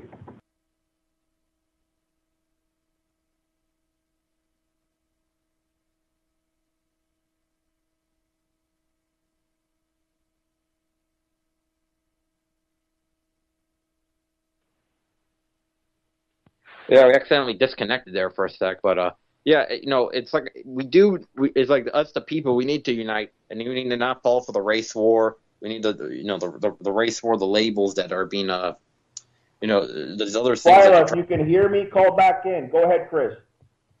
Yeah, Twyla got disconnected as well, but it's like again, I have to say just that it's like it's when calling in is like it's sometimes I feel like we end up arguing with people that we have nothing to argue with. Like it almost felt like, I don't know, a little tense in that call there. And then until the end, where she'll realize that we were much more respectful than the guy who was being sarcastic. The guy that called in, I don't care if he's here, and the guy has absolutely no argument. And he's not. I think he's a troll. I think that we're under some kind of radar of somebody, probably these. Again, and I think the lady only heard the part of the show about global warming, which has been maybe about 10% of the show. I hope she can listen to other issues we talk about that are she would probably be in agreement with. I think she was upset, but she was being very reasonable. She wasn't rude, huh? She said she was listening to the whole show, but I don't. It's like I guess I don't know when the show started, but to give her some credit, she probably heard about 10% of the show. We were talking about climate change. I thought it was 9 Central or something. She might be Central Time and thought right. Yeah, and didn't see that it was 9 Eastern. But it's like that's probably what happened because she didn't realize that we were talking about all these other issues. We talked about quite a bit on the show, and it's like we've. What I'm glad though is that. It's like we had so many shows on stable radio and then coming up even to recently where it seemed kind of dull. We just had nobody really calling in for, the entire shows. It would just be me and Al kind of talking. Like I told you, Pedro's going to get us some hits. I'm telling you, next show some of Pedro's friends are probably going to call as well. I haven't seen anything like this for months where I've had, we've already had, for the better or worse, we've had, let's see, that's 3 callers already. One I kind of set up, but, it's in that one is that's pretty funny though because it's just it's like what's your reference? I like Twyla's energy. You could just tell by her voice she has very good spiritual energy, and she kind of like cooled her heads a little bit during the program, so it was nice that she was able to call in. Well, yeah, Twyla, I know a lot, probably a lot better than Al, or I think you just have her on Facebook recently, added her. And then it's like Pedro just. Twyla? Yeah, that was no, Twyla. Sir, it's Michael from Texas. You guys been calling me names. Hey, listen, before you hang up on me, I got a show on this same very network, and I'm inviting you guys on to discuss this. I'm not a troll. Thank you. I'm not some sort of paid operative. I am somebody with a different Well, we had opinion a than troll you. call in the other And week, I so will that's not too totally worried. invite you on my show Tuesday nights if you wish to come on, and I won't call you a troll nor a paid operative unless I really think you are. Thank you. What's the name of your show? It's primer time. All right. All right, Thank you for calling. Tuesday us. Let us night know. on this same very network. All right, so I'd love to invite you guys on. Maybe we'll have a discussion Well, at least about you the global clarified warming. that for us. At least you I'm clarified sorry? that, because it's not. I actually kind of apologize, but it's because we've had recent events where we actually had trolls, and one from your state actually at one point. I mean, it's not what Dude, we're prejudiced. I'm sorry. Let me clue you in on something. Texas is a big state, dude. It's a I big know. state. You can't like judge everybody because you got one troll call from Texas. All right, so No, I know. I'll We were kinda invite you guys joking on about that, Tuesday. Study All right. up on whatever you think you need to talk about. Study your stuff hard. Don't come All with right. no bullshit because we don't I'm not accept it. hanging up So, on you. I'm letting see you you guys talk. Tuesday. All right. Tuesday. All right. We got somebody else Okay, calling in. well, Hold on. I guess the guy. Hello, I we didn't have know- another caller. Go ahead. Hello, I'm back. It's Twyla Flanagan. Oh, so good to have you back, Twyla. Awesome. We got one other caller. Hold on. Okay. Might be the lady from earlier. I don't know. Hello? Hello. Oh, that's somebody else. Hello, Who is how's this? it going, sir? Am I on the air? Yes, sir. You Yeah, are. You you're have a on the air, question for man. us? Well, I've been listening to this show too all night and everything else, and so have a lot of people here. And you're just coming straight off the wall and calling people idiots and fucking anything else.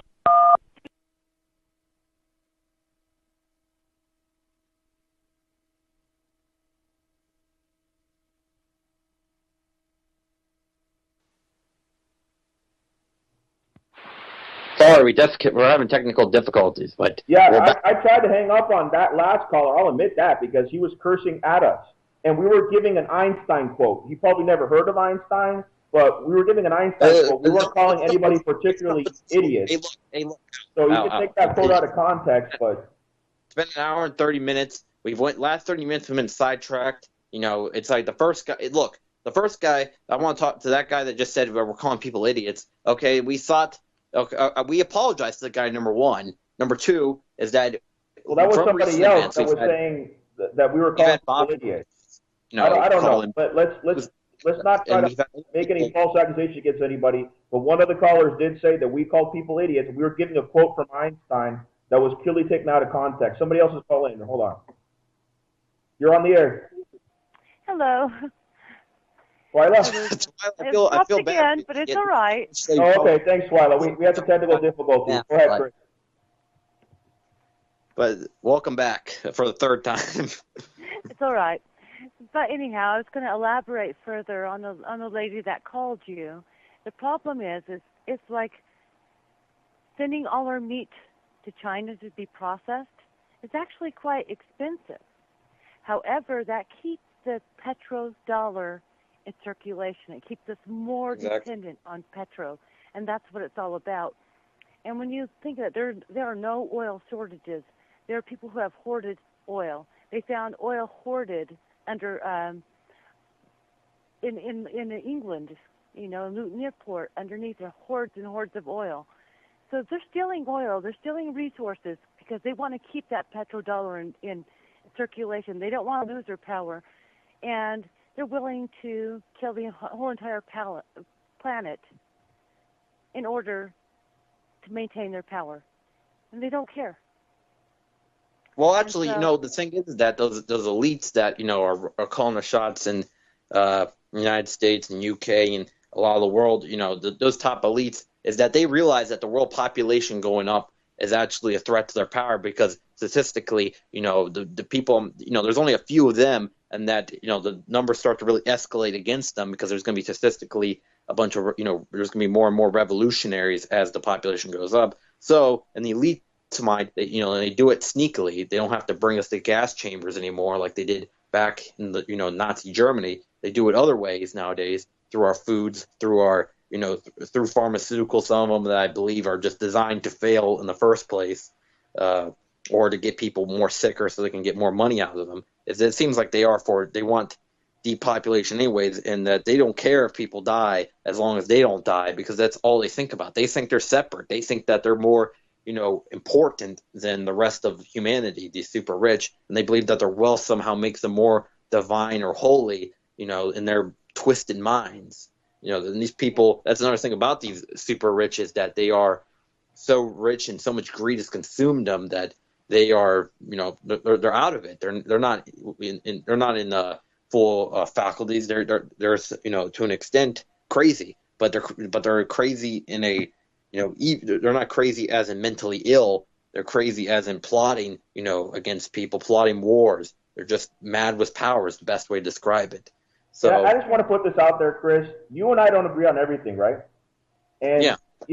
I'm for constructive debate. I always am.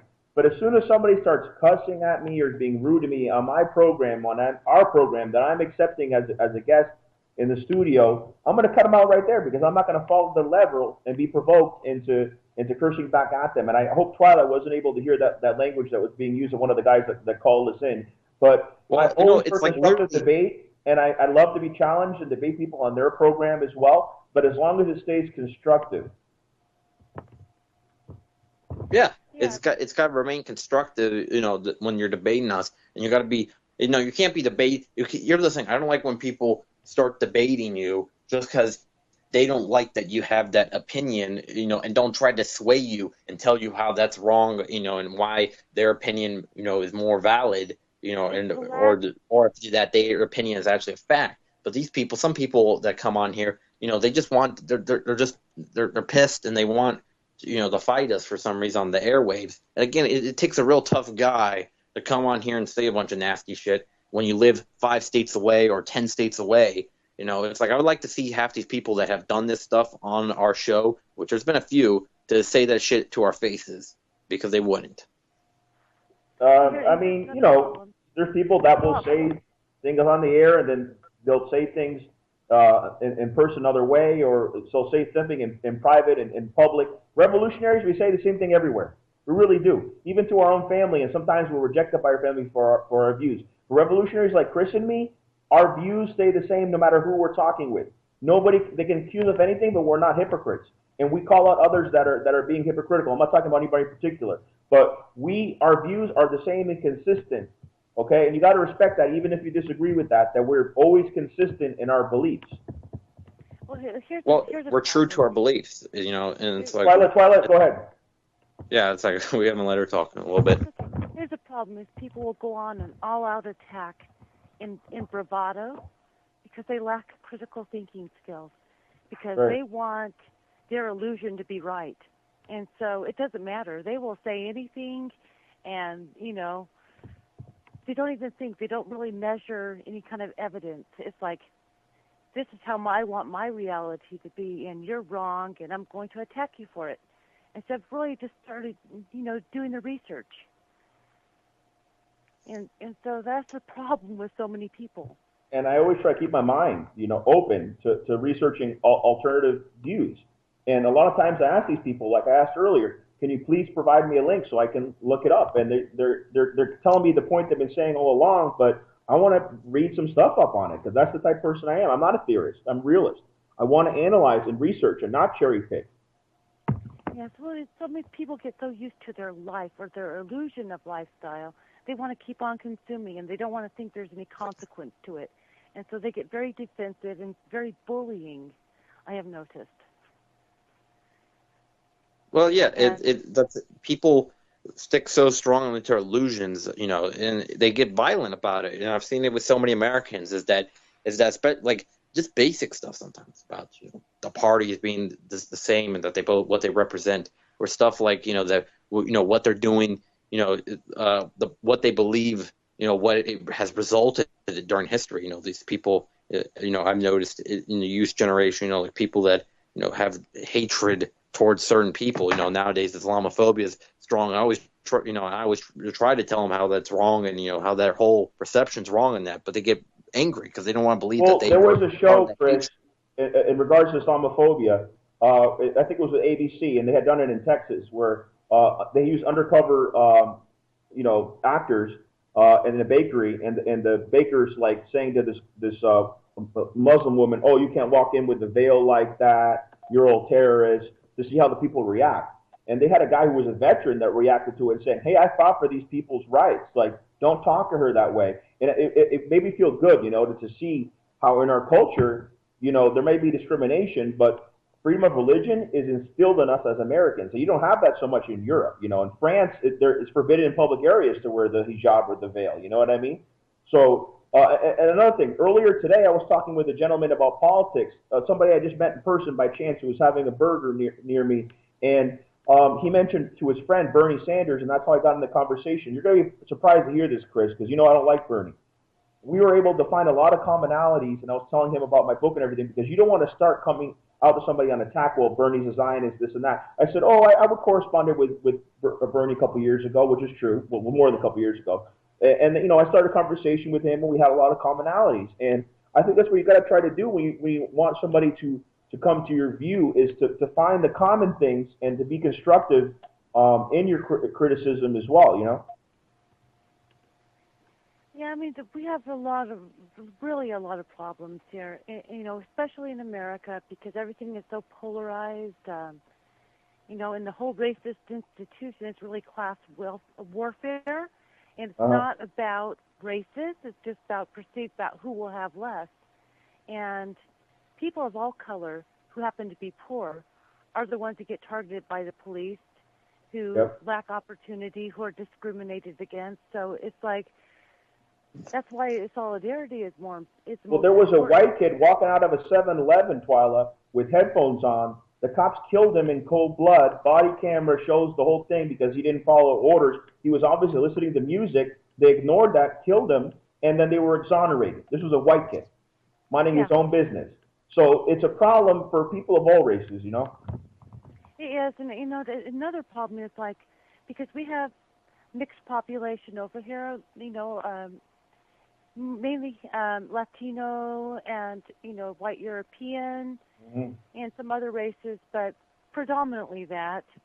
And since there's language barriers, the white people believe the propaganda on the news, and they think that all the Mexican kids are like gangbangers. But one thing I have observed is, because people are poor and disenfranchised, especially the young men, is that I have seen more tagging done by young white men than Hispanics.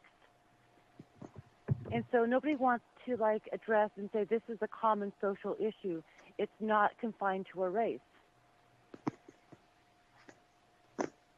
Exactly. Even within Spain, Twyla, I lived a couple of years in Spain, and our guest who was on earlier, Pedro, did as well. Nobody in Spain could say I'm pure Spanish or pure Spaniard, because they're probably part Roman, part Greek, part Arab, part Moroccan. I mean, there's a whole mix of people that lived in the Iberian Peninsula of Spain for centuries.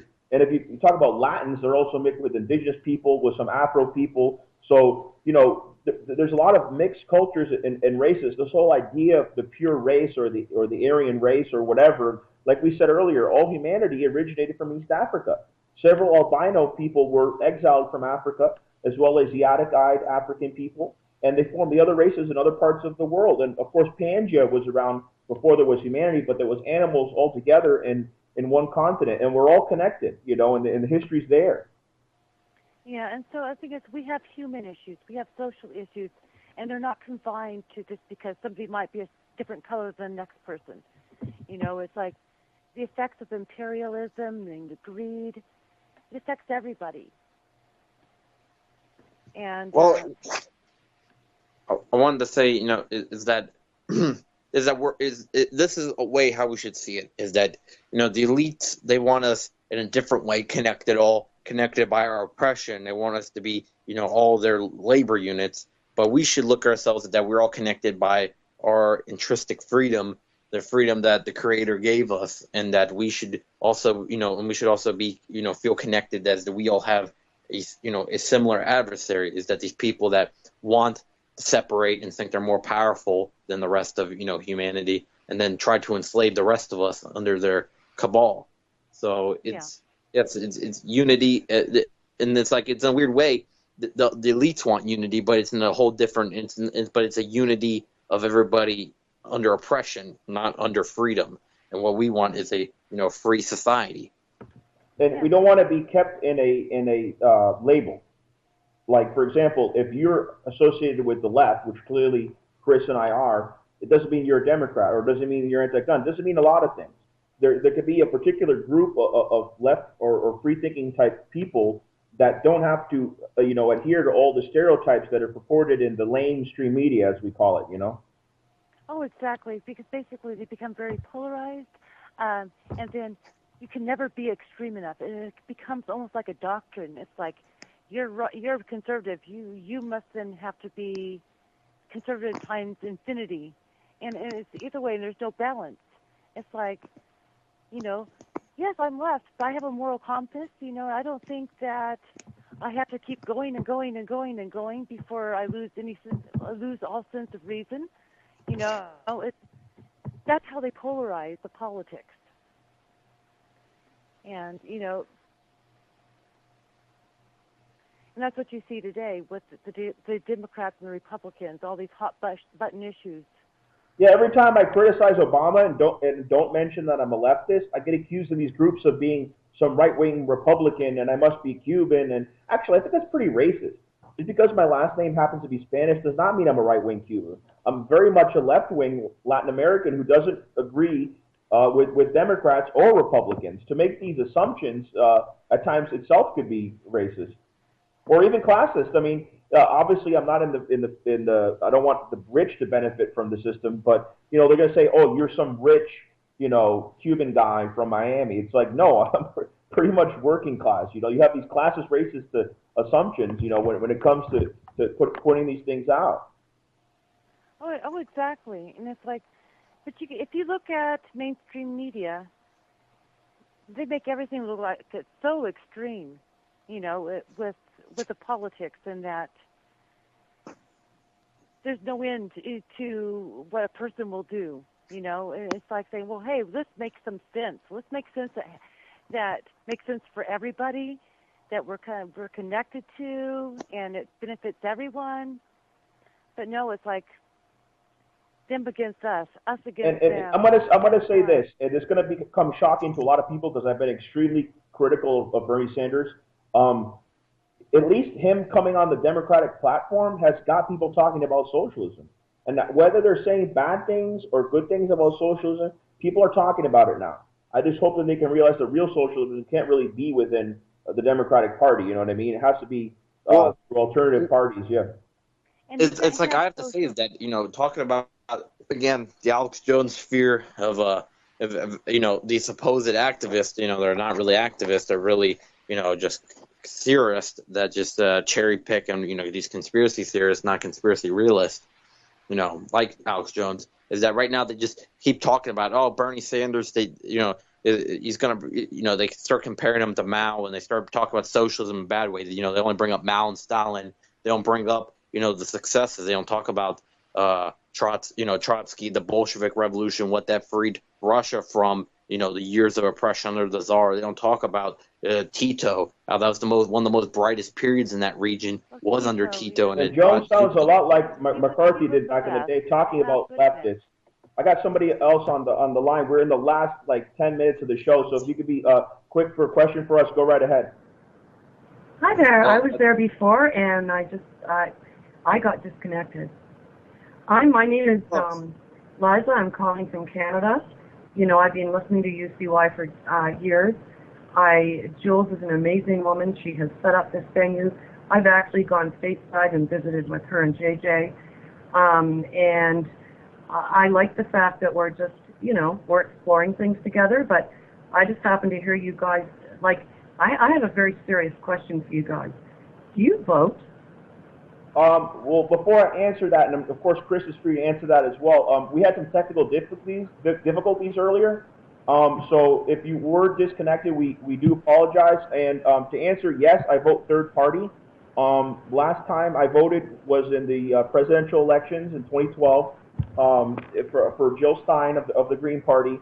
And I do have some differences with Stein, but I found at the time she was the best candidate. Out of principle, I don't vote for Republican and Democrat. I'm aware in Canada there's some third parties. Here in the United States, we need to work on that a little more, getting more third party representation. Chris, go ahead. Well, I'm not even old enough to vote, and I was not old enough in 2012, and I'll be just old enough in 2016. However, I would vote third party as a state, but I know that when I'm going in there, that the elites have rigged the game for probably what looks to be, it's not. It's really just that it's a Democrat or Republican that aligns with their agenda. That's all set at the Bilderberg Committee. Really, who's actually going to win, or they make sure in the primaries via many different manipulations that they manipulated towards where it'll be just who doesn't matter who wins the general election. It's really Machiavellian, and they just do whatever it takes for them, the elites, to win. So I know that going to. Well, I just want to say, when you say third party, it's like third party, because actually anyone who knows anything knows that your votes. Just look at Diebold, look at Florida, look at all this shit. Your votes don't count for anything. I'm sorry for swearing. They do, and I know exactly why. They do not count for anything, and I'll tell you exactly why. Number one, ballot access. Jill Stein clearly did not get enough ballot access. Number two, she wasn't allowed at the presidential debates. Number three, we have a thing in the United States which they do not have in Canada that I'm aware of called Electoral College. So we do not have direct vote like you do in your system. If there was more access, like for example, I'm sure you've heard of Jesse Ventura, his state borders Canada, Minnesota, used to be governor of Minnesota. He was an independent who had no chance to be elected governor. And when he was invited to the gubernatorial debates, he won by a landslide after that because he clearly had won those debates. And here in the United States, we haven't had a third-party person in presidential debates since Ross Perot in the early 90s, So unfortunately, when they show up, they get in trouble. They can't take part in these debates. They can't get the access that they need. So I think that we have to have a revolutionary movement to change the rules so that they can have better chances. And you can't just do it through reform. Well, it's a dog and pony show, and you don't have a hope in hell of running in the U.S. unless you sign an Israel first. If you do not, Absolutely. There are many politicians there who are honorable. They would represent their constituents, unless you're willing to be an Israel firster. So, you know what? It's about time people talked about that stuff rather than the available recycled candidates. I feel very strongly about this. You guys have just talked how much money you pay to Israel by 30% a year.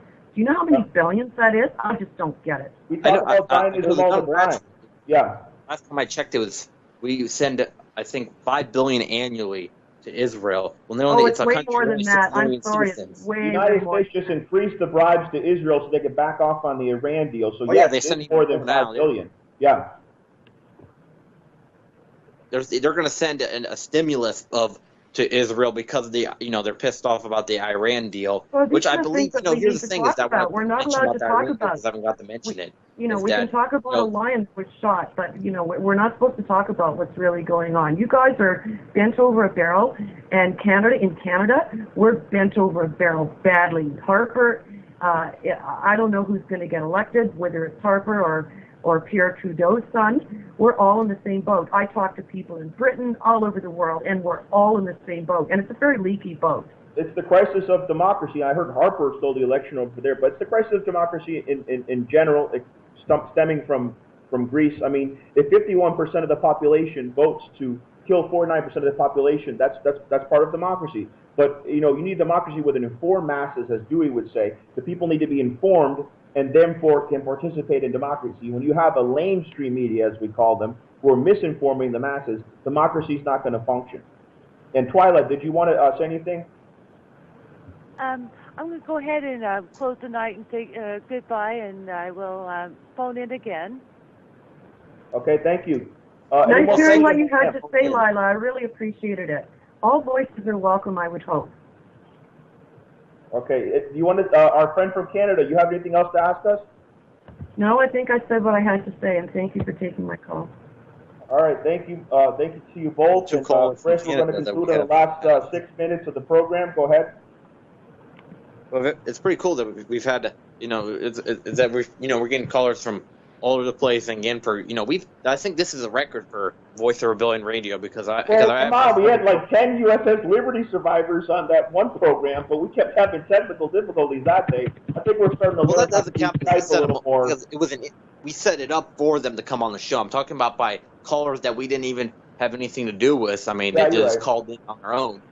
That's the most I think I've ever seen because it was like 5, I think. If I don't have a kind of a rough count on my head because it's been all a swirl. And I have to admit, the callers make the show go by faster because the second hour or so the callers went by so quick. It seemed like, but again, it's the one guy that starts cursing he starts cursing at us immediately. It's just like I was like, it's like we gotta disconnect this guy. Well, yeah, This I mean, guy. it's not even worth our time. We can swear a little bit. It is adult hours, swearing jokatively. Maybe swearing we're making an emphasis on something. But to come out and say But you guys not are saying swearing people are at, effing, not swearing at us. and I'll say effing, in case there's any women still online, But when he says we're calling people effing idiots, like look up who Einstein is. I doubt you know who he is. Number one. Number two, it was a quote. Quotes come into context, So it's not us, our words, saying people are idiots. We're making a point about a generation of people, about technology. None of that has to do with climate change, but I thought was the reason he was calling about, because he said he disagreed with that. But, we're talking about, how technology is good and bad, and how some people are idiotic when they use too much technology and not focus on, face-to-face things. And these guys, a lot of them being against science and technology, you think they'd get that quote, but we're not calling just people that disagree with us idiots. That's not our style. Again, we like to constructively debate people. We're not going to lower ourselves to just defame people just because they disagree with us, right? Well, yeah, and our style is to try to do construct on what common ground we might possibly have. There's a slight disagreement, but there's some people that might be impossible to do so. But we try to tell them and try to use facts and use what we've learned and try to bring them over to our side. And it's like some of their stuff is a lot of the stuff we use is is going to be straight facts, and there's going to be stuff that's going to be kind of opinions, observations.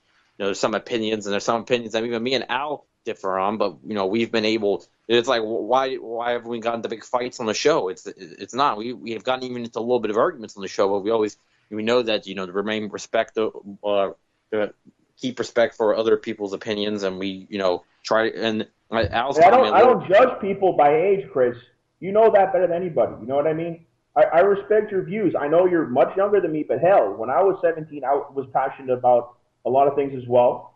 Starting out as an activist, and there's people that are 60 and act like 16-year-olds, and 16 and act like 60-year-olds, because age isn't everything. Also experience and wisdom and how you learn things. It's, just assuming somebody some way because of their age all the time is prejudice. It's a form of prejudice. Well, yeah. Again, it's it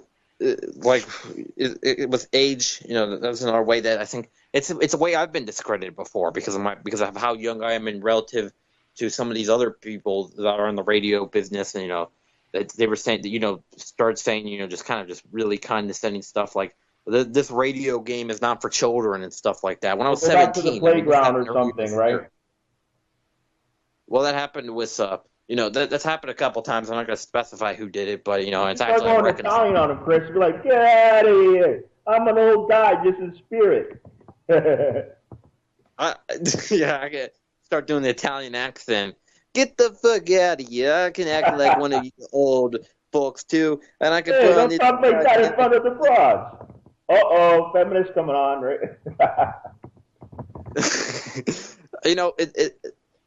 But I think this show is like we talked about many different topics, and we had two artists. We had a kind of a bonus for the listeners, I think, and they also got a little bit more entertainment than they expected. But they got Pedro. They got. I didn't get to sneak in one. Get a lot of hits on YouTube jokes in there. I thought I was going to be able to sneak in a Napoleon Dynamite impersonation. Oh yeah, Pedro for president, right? For class president. Gosh, vote for Pedro. Freaking idiot. I don't think Pedro would have been offended. I mean, Pedro Poeta. He's got a sense of humor. We were able to joke a little bit in there. On our ride back to Florida, we had the laughs almost the whole time. I mean, they were laughing in the background when I was on the program with you, but that's when he first came on, Pedro. But it was. I can't believe it came down to this. And also we had Twyla come on. She's an artist of herself. She Twilight, paints. The vampirist? No, I know who you're talking about. Yeah, she paints some pretty good paintings too. But I got to wrap up the show because we're in the last minute before we go to the song. Thanks everybody that tuned in tonight. on this first show of August. And we have 4 more Sundays this month, and we're going to have another great show next weekend. And our intro song and our last song is Immortal Technique. Kudos to Immortal Technique. That guy called him a cokehead, F.U., and we're sending it off in the last minute of the show. Yeah, we know that guy, and it's like the guy that called him Immortal Technique. Running no return and nobody can stop it. Malcolm Little when he knelt before Elijah Muhammad, the comet that killed the dinosaurs, changing the earth. They love to criticize, they always say I changed for the worse. Like prescription pills when you misusing them, nigga. The Templar Knights when they took Jerusalem, nigga, and figured out what was buried under Solomon's temple, Al-Aqsa. The name is not coincidental. I know too much, the government is trying to murder me. No coming back like cutting your wrists open vertically. How could the serpent be purposely put in charge of the country? Genetic engineered sickness spread amongst me. My people are so hungry that they attack without reason, like a fucking dog ripping off the hand that feeds them. Immortal Technique is treason to the Patriot Act. So come and get me, motherfucker, cause I'm not coming back. This is the point from which I can never return. And if I back down